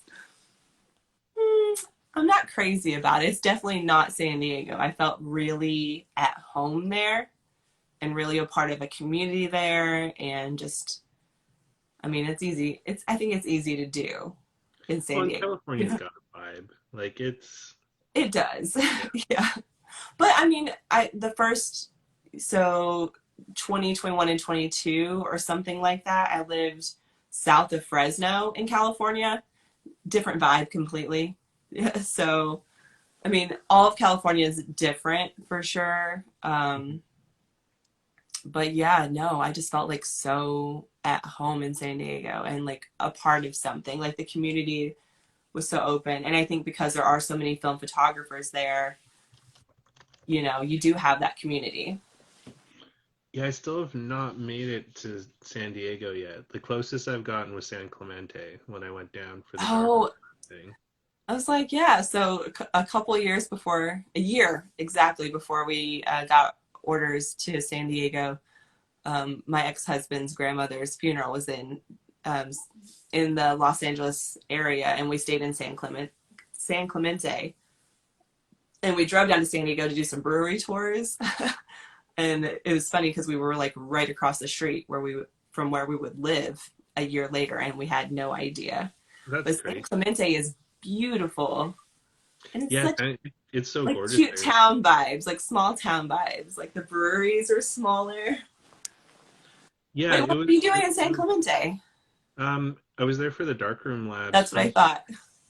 yeah, it was a lot of fun. My partner at the time, we flew into Los Angeles and then rented a car and drove down from LA to San Clemente and took the PCH, and that Yeah. was a pretty cool drive. Oh, I love that. I'm hoping like some like film photo events open next year and we can like start doing events again, because that was one of the events that I wanted to go to, that I was looking forward to in 2020, and I was like, Yeah, I was looking forward to it too because like the 2019 one was such a great it looked adventure. amazing. It was so much fun, and there was like so many cool people, and I was talking with Grant Britton there, and he's just like, "Oh, you should have gone to Huntington Beach. You probably could have ran into Ed Templeton." And I was like, "What?" And he's like, "Yeah, he hangs out at the pier there all the time." And I'm like, "We did stop there, but we didn't go to the pier because it just looked too busy." And I was like, "Son of a bitch." But yeah, I really like his work and his wife's work. I just actually picked this up, which I'm super stoked about. Is Deanna's latest book, Oh, cool. he said, and it's really cool. Like, just been digging into it a bit, but it's like her writings over the years, Oh, shut the front door. and then like black and white photos that like pair, some color too, but just like photos that pair along with her writings and stuff. And it's still available if you go on her Instagram. Um, you can pick it up, and they do still have some signed copies left, which have like a little photo in the back that's signed by her. Oh, that's so cute. Yeah, Oh, I love the tones of that. The pink it's paper cool. is really cute. Yeah, it's if you want to grab a copy, check out her Instagram. I think it's just Deanna Templeton. Okay, that's easy to find. Yeah, really cool book. I've been enjoying it so far. It's really cute. I was like, I still need to get Dave's book. I still need to pay for Stephanie's zine. Oh yeah, that's supposed to be coming soon. She's already released it. Is Yeah, it, I was gonna say both of them. Did you get a copy of Dave's book? I did. Let me grab it. Where is it here?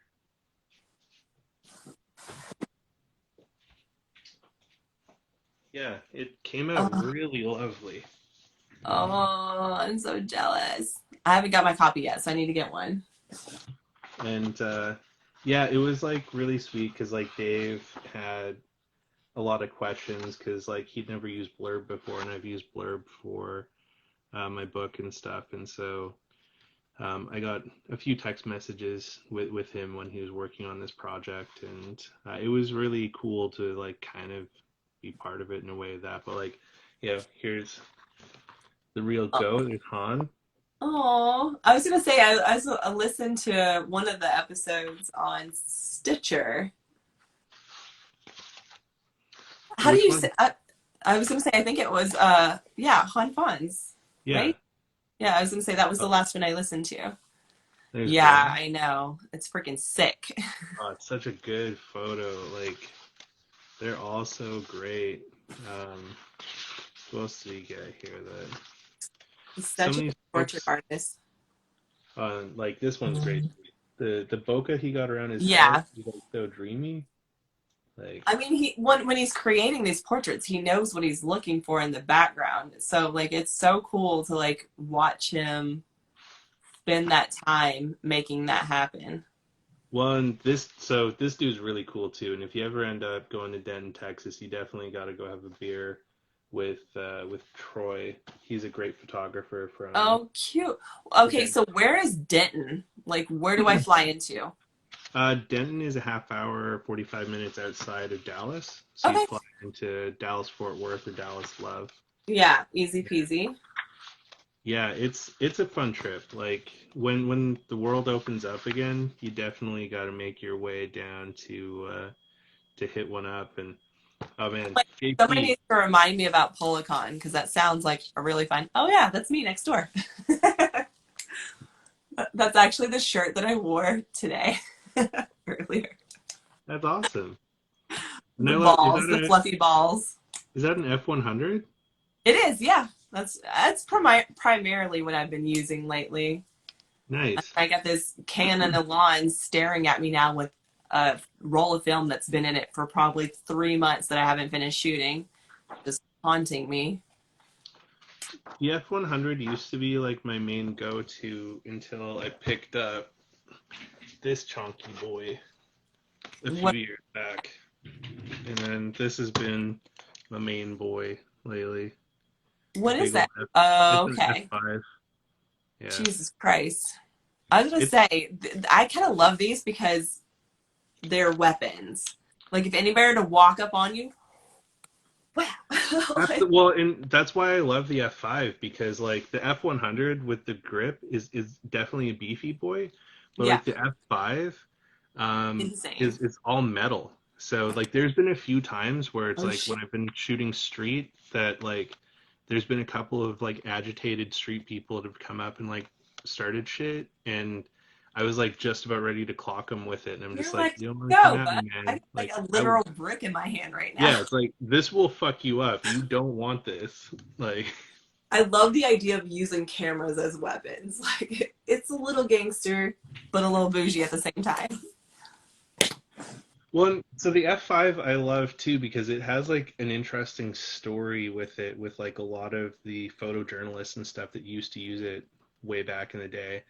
And there's this one story I was reading of this dude that he'd gotten in a fight with his girlfriend as they were breaking up, and she got pissed at him and tried to throw his F5 at him, and he dodged it, and it like dented the hood of her car. And then she got pissed that it like dented the hood of her car, so she tried to smash the camera on the pavement, and it just like chipped the pavement but didn't break the camera. Like the lens got broken, but he's just like, yeah, I put another lens on it and like went back to work. Like, Yeah, no problem.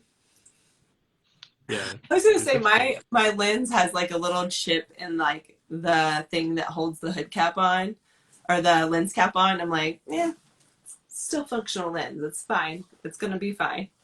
Mine's like that too. It's got a chip in it, but I just put like a UV filter in, and it just holds it and keeps it from like breaking anymore.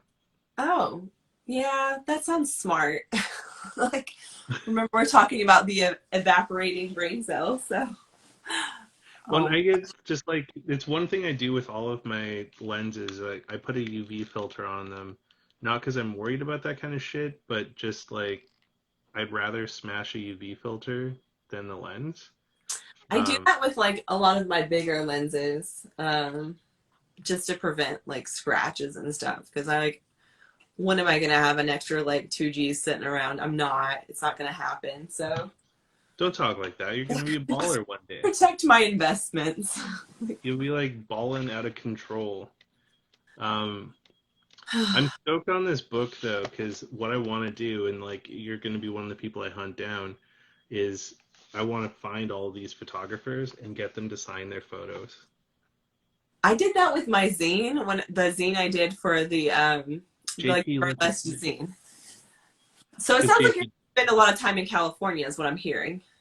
I did used to spend a bit of time in California because I worked for a tech startup that was in Palo Alto, Okay. so I'd head down to like Palo Alto, Mountain View area a bit. But now I work for Dell and they're based out of Texas, but Yeah. I don't really get to go. Like I've never been to the office. Like I've been working here almost 4 years, and I still have yet to see the Texas office. I love Um, that you're gonna let you have a job that's like now gonna take you to Texas more often, possibly, or could potentially take you to Texas more often. yeah, possibly. I Yeah. do like Texas a lot. Like Denton, it's interesting because like um, I was really scared about going to Texas the first time I went there because I was just like not sure what I was going to run into, and like I'm not a white person, so I was just like, what is just going to be like a bunch of racist rednecks, and I was really scared, and I ended up falling in love with Denton. It was such a cool town because it's almost like a little liberal arts town, and Armand has a really cool camera store there called the Denton Camera Exchange. And then his parents own a Tex-Mex restaurant, like literally right behind his camera store, called Mi Casita, which is like some of the best Tex-Mex I've ever had. Like I Okay, dream about that noted. place. Yeah, and so it's just like I've been just the whole time through this whole pandemic, I've just been like waiting for the day where I don't have to do a whole bunch of fucking around to get on a plane, so I could go to Texas and get a combo from Mi Casita and a Topo Chico and just like enjoy the Texas sun and have some like fucking food with my homies. I kind of love that. So I've not been to Denton, but one thing I do love about Dallas is like I flew out to Texas for a photo job a couple of months ago, and I was worried about, like, I had ordered some Lomochrome purple and it didn't make it in time, and that was something that I wanted to use for the job I was doing. I ended up just using Cinestill, and I wasn't crazy about my shots because I did this horrible thing where I ran it through the X-ray twice. Oh shit. Yeah, yeah, fucking rookie level mistake. But there's so many camera stores around Dallas, between Dallas and Fort Worth, and I was like, that's amazing. Yeah, I called them Dawn's for use Lomochrome. photo. Nobody had Lomochrome in stock, but still, the fact that there were so many camera stores, because in Nashville there's no camera store. Um, if I needed something, I could just take an Uber to pick something up, and I was like, that's really fucking comforting to know, and Yeah, that means that they have a healthy scene there. they do. It's such a good scene. Like it's cool. I think you'd enjoy spending some time out there. I definitely need to spend more time in Texas for sure. I've been out to Dallas a couple of times, like usually like family events or whatever, but not of free will. So, Joseph asks, "Who did you shoot in Texas?" oh, ha ha ha. Yeah, that might that might be the person who hired me for the job. That was a job. Leon Bridges. Yeah, that was a fun job.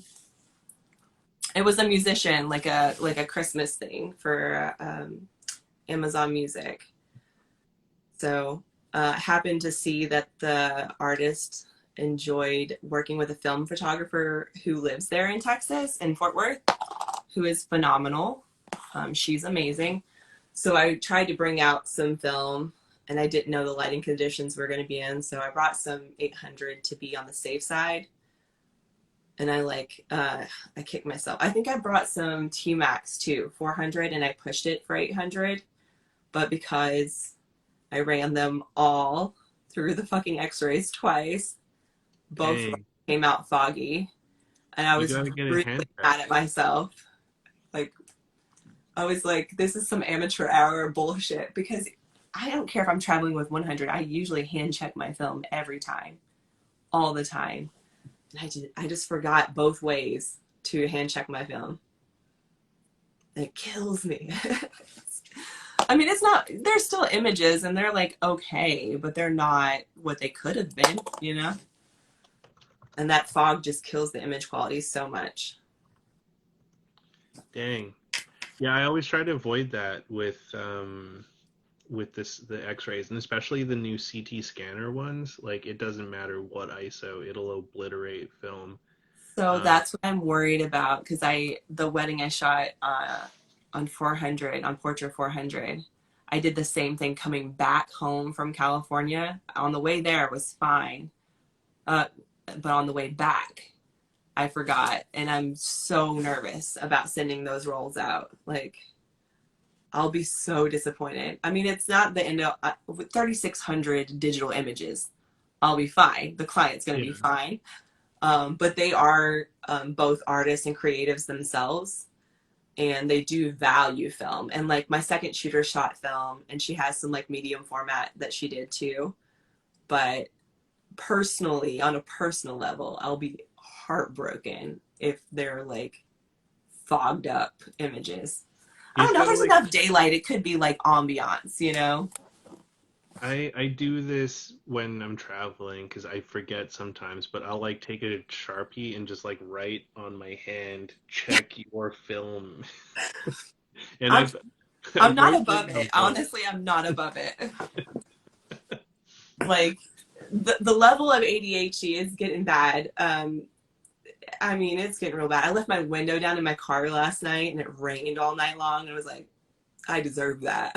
Like, You don't deserve that. no, no, no. I went to dinner with my boyfriend a few nights ago, and we go back to get in the car, and I'm like, I don't have my keys. My keys are not in my purse. I probably just left them in the car. And it's like, not a big deal because it's Clarksville, Tennessee. Nobody probably stole my car. Walk up to a different car, not my car, turn around, see my car. My headlights are on. I'm like, oh shit, I left my headlights on. Not only Did did I you leave my leave the headlights car on, I left the running? keys in the ignition. Car was running the entire time we were in the restaurant. Like, The whole fucking time. I was sober. I was completely sober when I walked into that restaurant. Like, there's no excuse for this. You see, but that's probably what saved your I need a car because babysitter, honestly. you Like, need an adult. That's probably what saved your car though, is because someone probably saw it running, thinking like, "Oh, whoever this car belongs to, they're gonna be like right they'll back be back for it." out. Yeah. Yeah. We were in there for like, especially because like he bought a bottle of like, oh my God, what is the rice wine called? Oh, All I shot. hear, yeah, all I hear is Blake Shelton's voice in my head and being like rice wine. But like, um, the bottle of that, I didn't even finish my beer. So like on the way of leaving, I was like a little tipsy, but I was like, come the fuck on, bro. Like, how did I leave my car running the whole time? We were in there for probably an hour at least. Like, Dang. Well, at least your AC was like running, so you get into like a nice like temperate vehicle. yeah, oh, it's a Kia. It'll be fine. Like, I used to do that with the Prius all the time though, because it doesn't make a sound. Like Oh yeah. people. I'm not the only one who does that with Priuses. I know everybody does that. Has done that with their Prius. So no. Do you have any projects that you've got coming up that you're excited about? You know what's funny is I've started several zines. So you show me that book, and there's a zine I've been working on where I'm coupling images with words, like short verse kind of poetry, type stuff. Started working on that some time ago. I did a project that I started working on, but I released it digitally. It's called It's Personal, where I like released my personal body of work, like where I'm from, and just like 3 or 4 years of um, shots that I did in the small town I'm from in Kentucky. And I've been trying to configure that into like a printed work. And just like the formatting is really getting at me. And there's been a couple of projects that I've been wanting to do, but haven't initiated yet that I really need to start. But I've been kind of stagnant since I moved to Tennessee. Like, I'm not even going to lie. Like, I think coming out of the pandemic, which kind of killed a lot of people's creativity, and I've heard this on a lot of podcasts from a lot of creatives, just like not doing much of anything because so much of my work has been people centric.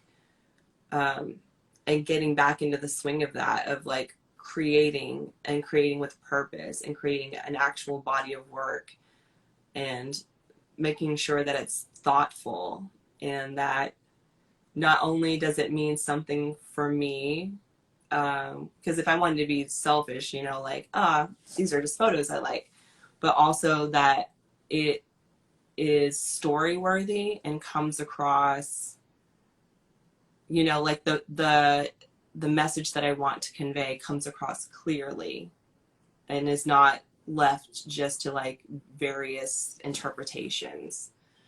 Well, you also kind of wanted to come across as genuine too. Yeah. And a lot of the stuff I've been shooting since I moved here is, especially with like the more personal stuff, is a little bit, I just don't want to be exploitative. Like, I don't want to exploit people or their situations. Like, it's important to me that things come across in a way that is storytelling from a genuine place and not exploitation. Yeah. And just being extremely ethical. And I think I struggle with that a lot. And when I look at a lot of other people's work, like throughout history, I'm like, where do you draw that line? Where is the difference, especially when it comes to photojournalism? Like, where's that line? Where's the line of exploitation versus, you know, storytelling? Well, and I mean that's like a tough one too because like goalposts have moved a lot as we've advanced in our society now. So it's like things that were more acceptable and like not frowned upon even 5, 10 years ago could like get you condemned today. Yeah. Um, which is kind of a wild thing to think about. And like I've had some interesting talks with friends about like what is exploitative and like what could be like, you know, violations of people's privacy and things like that when taking photos. Um, and I don't really like taking photos of people a lot because I'm just always worried about like getting in people's space and stuff. Um, but I've kind of decided, like for me, if the photo, like when I look in the viewfinder, doesn't look like it's intimate or feel personal when I'm looking at it, then I feel comfortable taking that photo. But if it at all feels like there's like it's a personal moment between like another person, like they're having like a moment together, or like, you know, it's like something intimate, then I don't want to take that photo. Other photographers would, and it could be like an absolutely stunning photo, but like that's just not for me. And like we got talking about this one photographer, Fred Herzog, um, and she used one of his photos as an example of like, is this photo a violation? And let me see if I could find it here,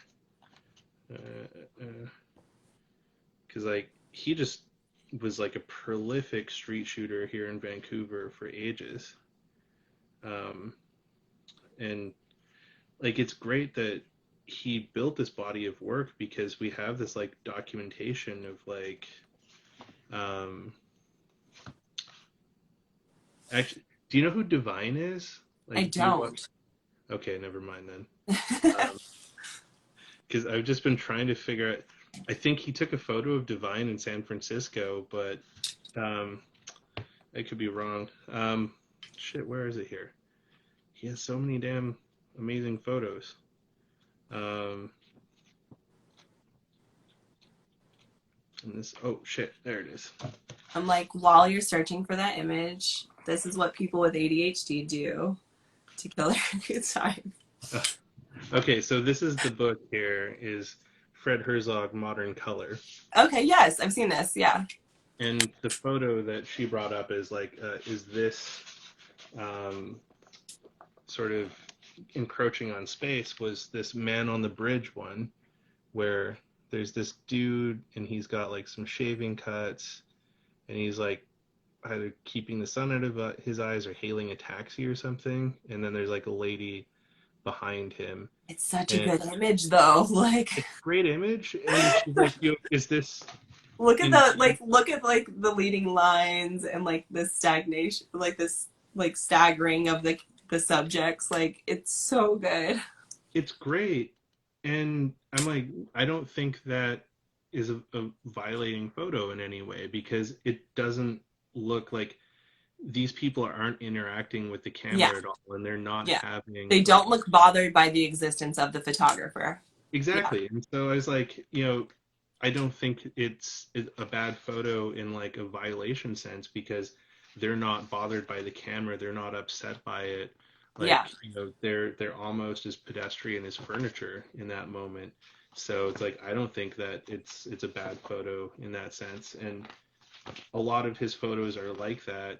Um, I typically take a lot of photos like this of people because I'm like, if it's the back of their heads, they can't get angry about it. Also, if it's the back of their heads, you can use it as stock photos and make money off of it. That's true, yeah. But it's this is a fantastic book. If you've not come across this one, you definitely should check out Fred Herzog Modern. Yeah, absolutely. Yeah, beautiful book.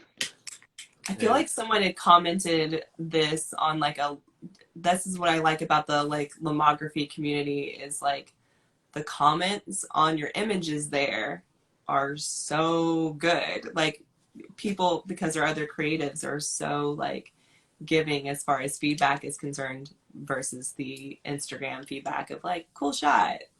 yeah, Love this photo, you know, like you get hot like fire. right.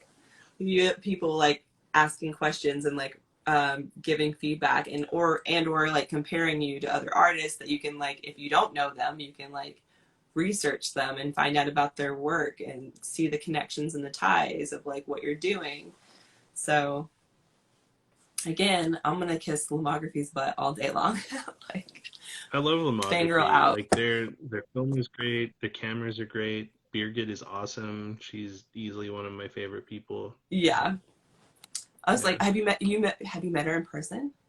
No, we've only talked on Zoom and the phone, Which I feel and like Zoom is kind of in person via 2020.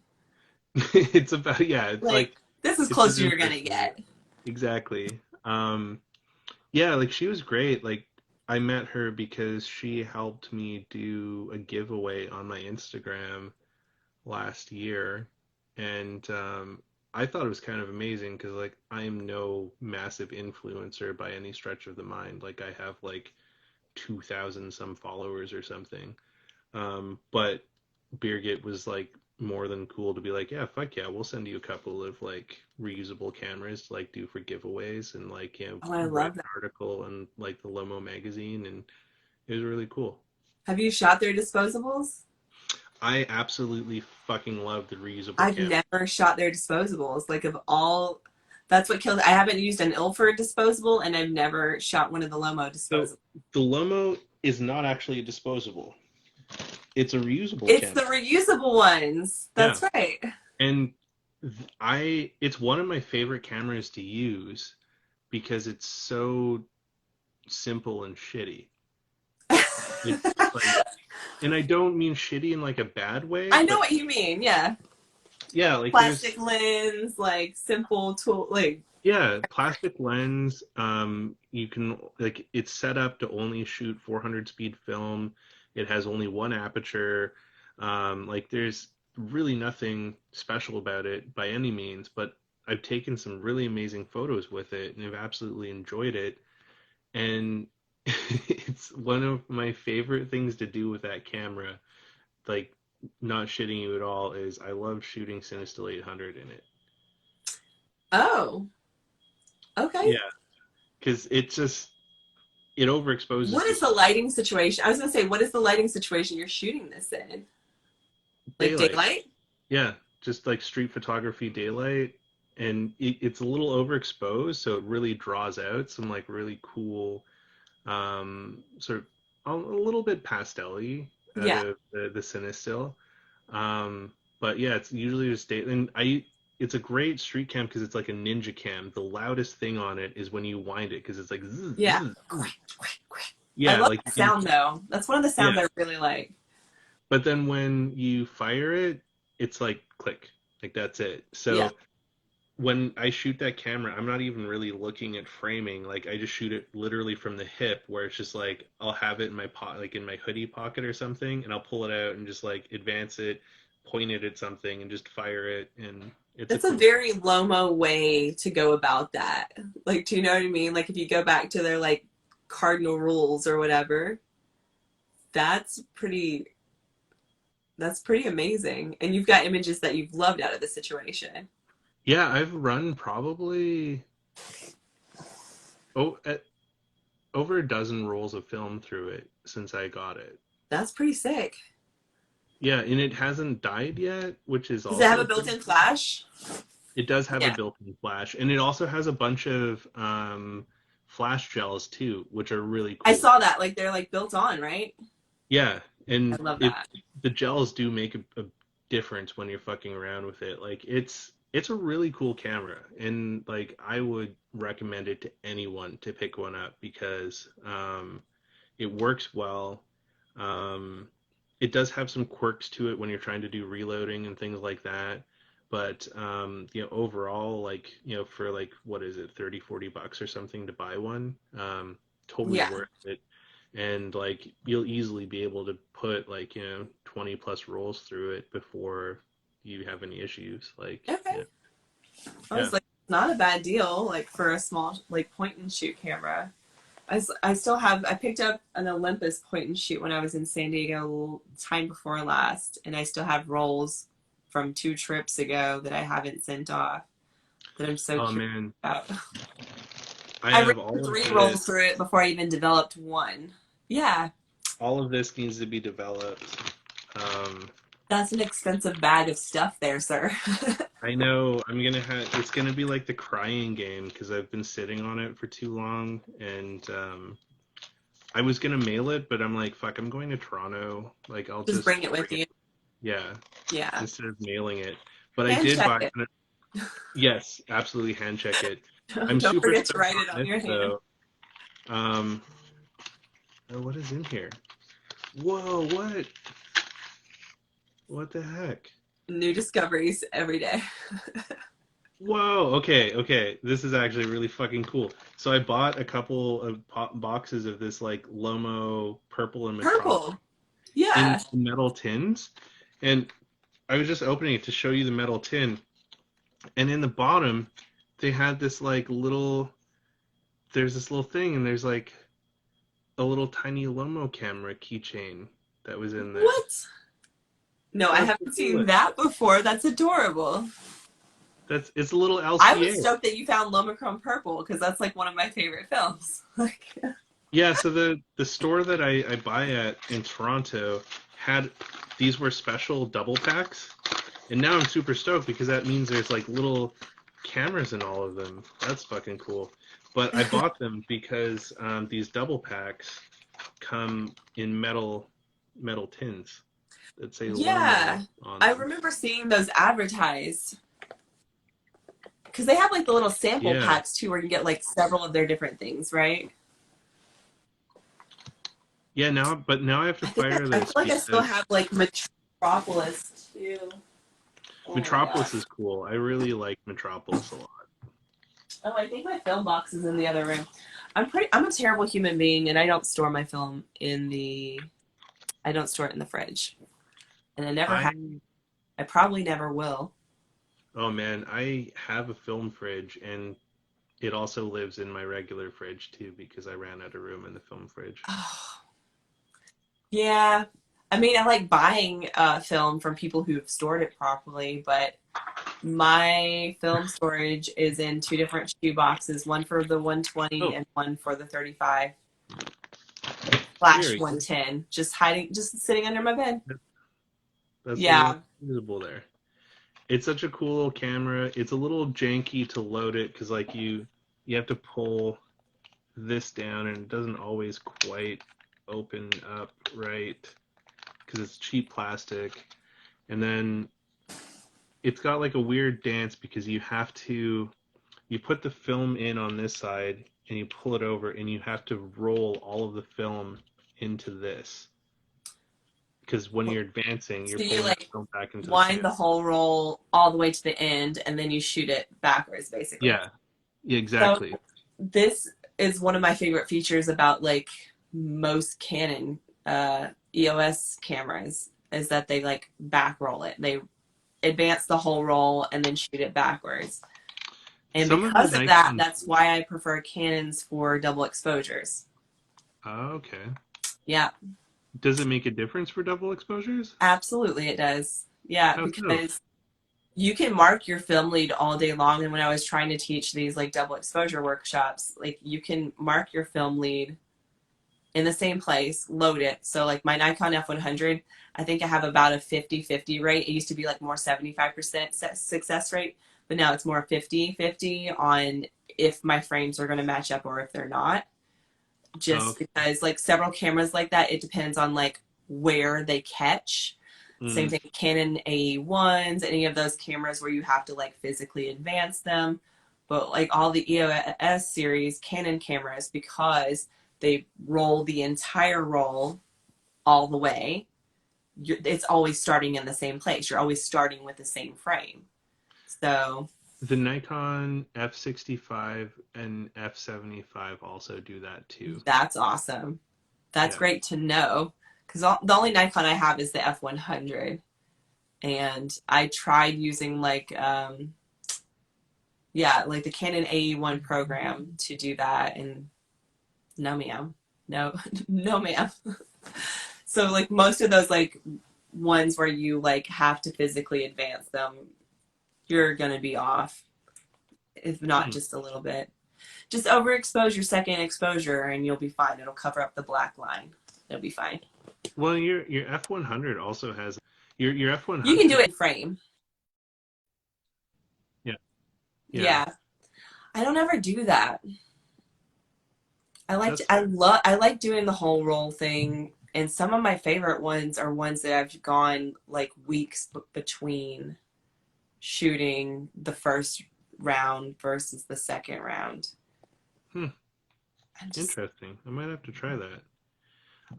My battery is just dying though, so yeah, I was like, we've been chatting for 2 hours. I was like, I thought this was gonna be an hour chat. yeah, it's been great chatting with you. I've really enjoyed it It's been thoroughly. awesome to finally like chat with you. Yeah, and I hope to either make it down to Nashville or San Diego sometime and cross paths. That'd be fun. That would be amazing. I mean, if you come down to Nashville, let's go do some street together. I'll brave Broadway for you. I'm so honored. That would be amazing. But thank you for spending all this time with me. It was really great chatting with you, and I had a fun time. And thank you everyone for tuning in. Um, Next week, I'm going to have Sarah Stileno on, which should be interesting. Another person that I've met off the grams who I don't know. So that should be a lot of fun. And was there anything you wanted to say in parting? No, just thank you for having me. Thank you for doing this. And thank you for continuing to, I don't know, like interact and make the film community just more communal.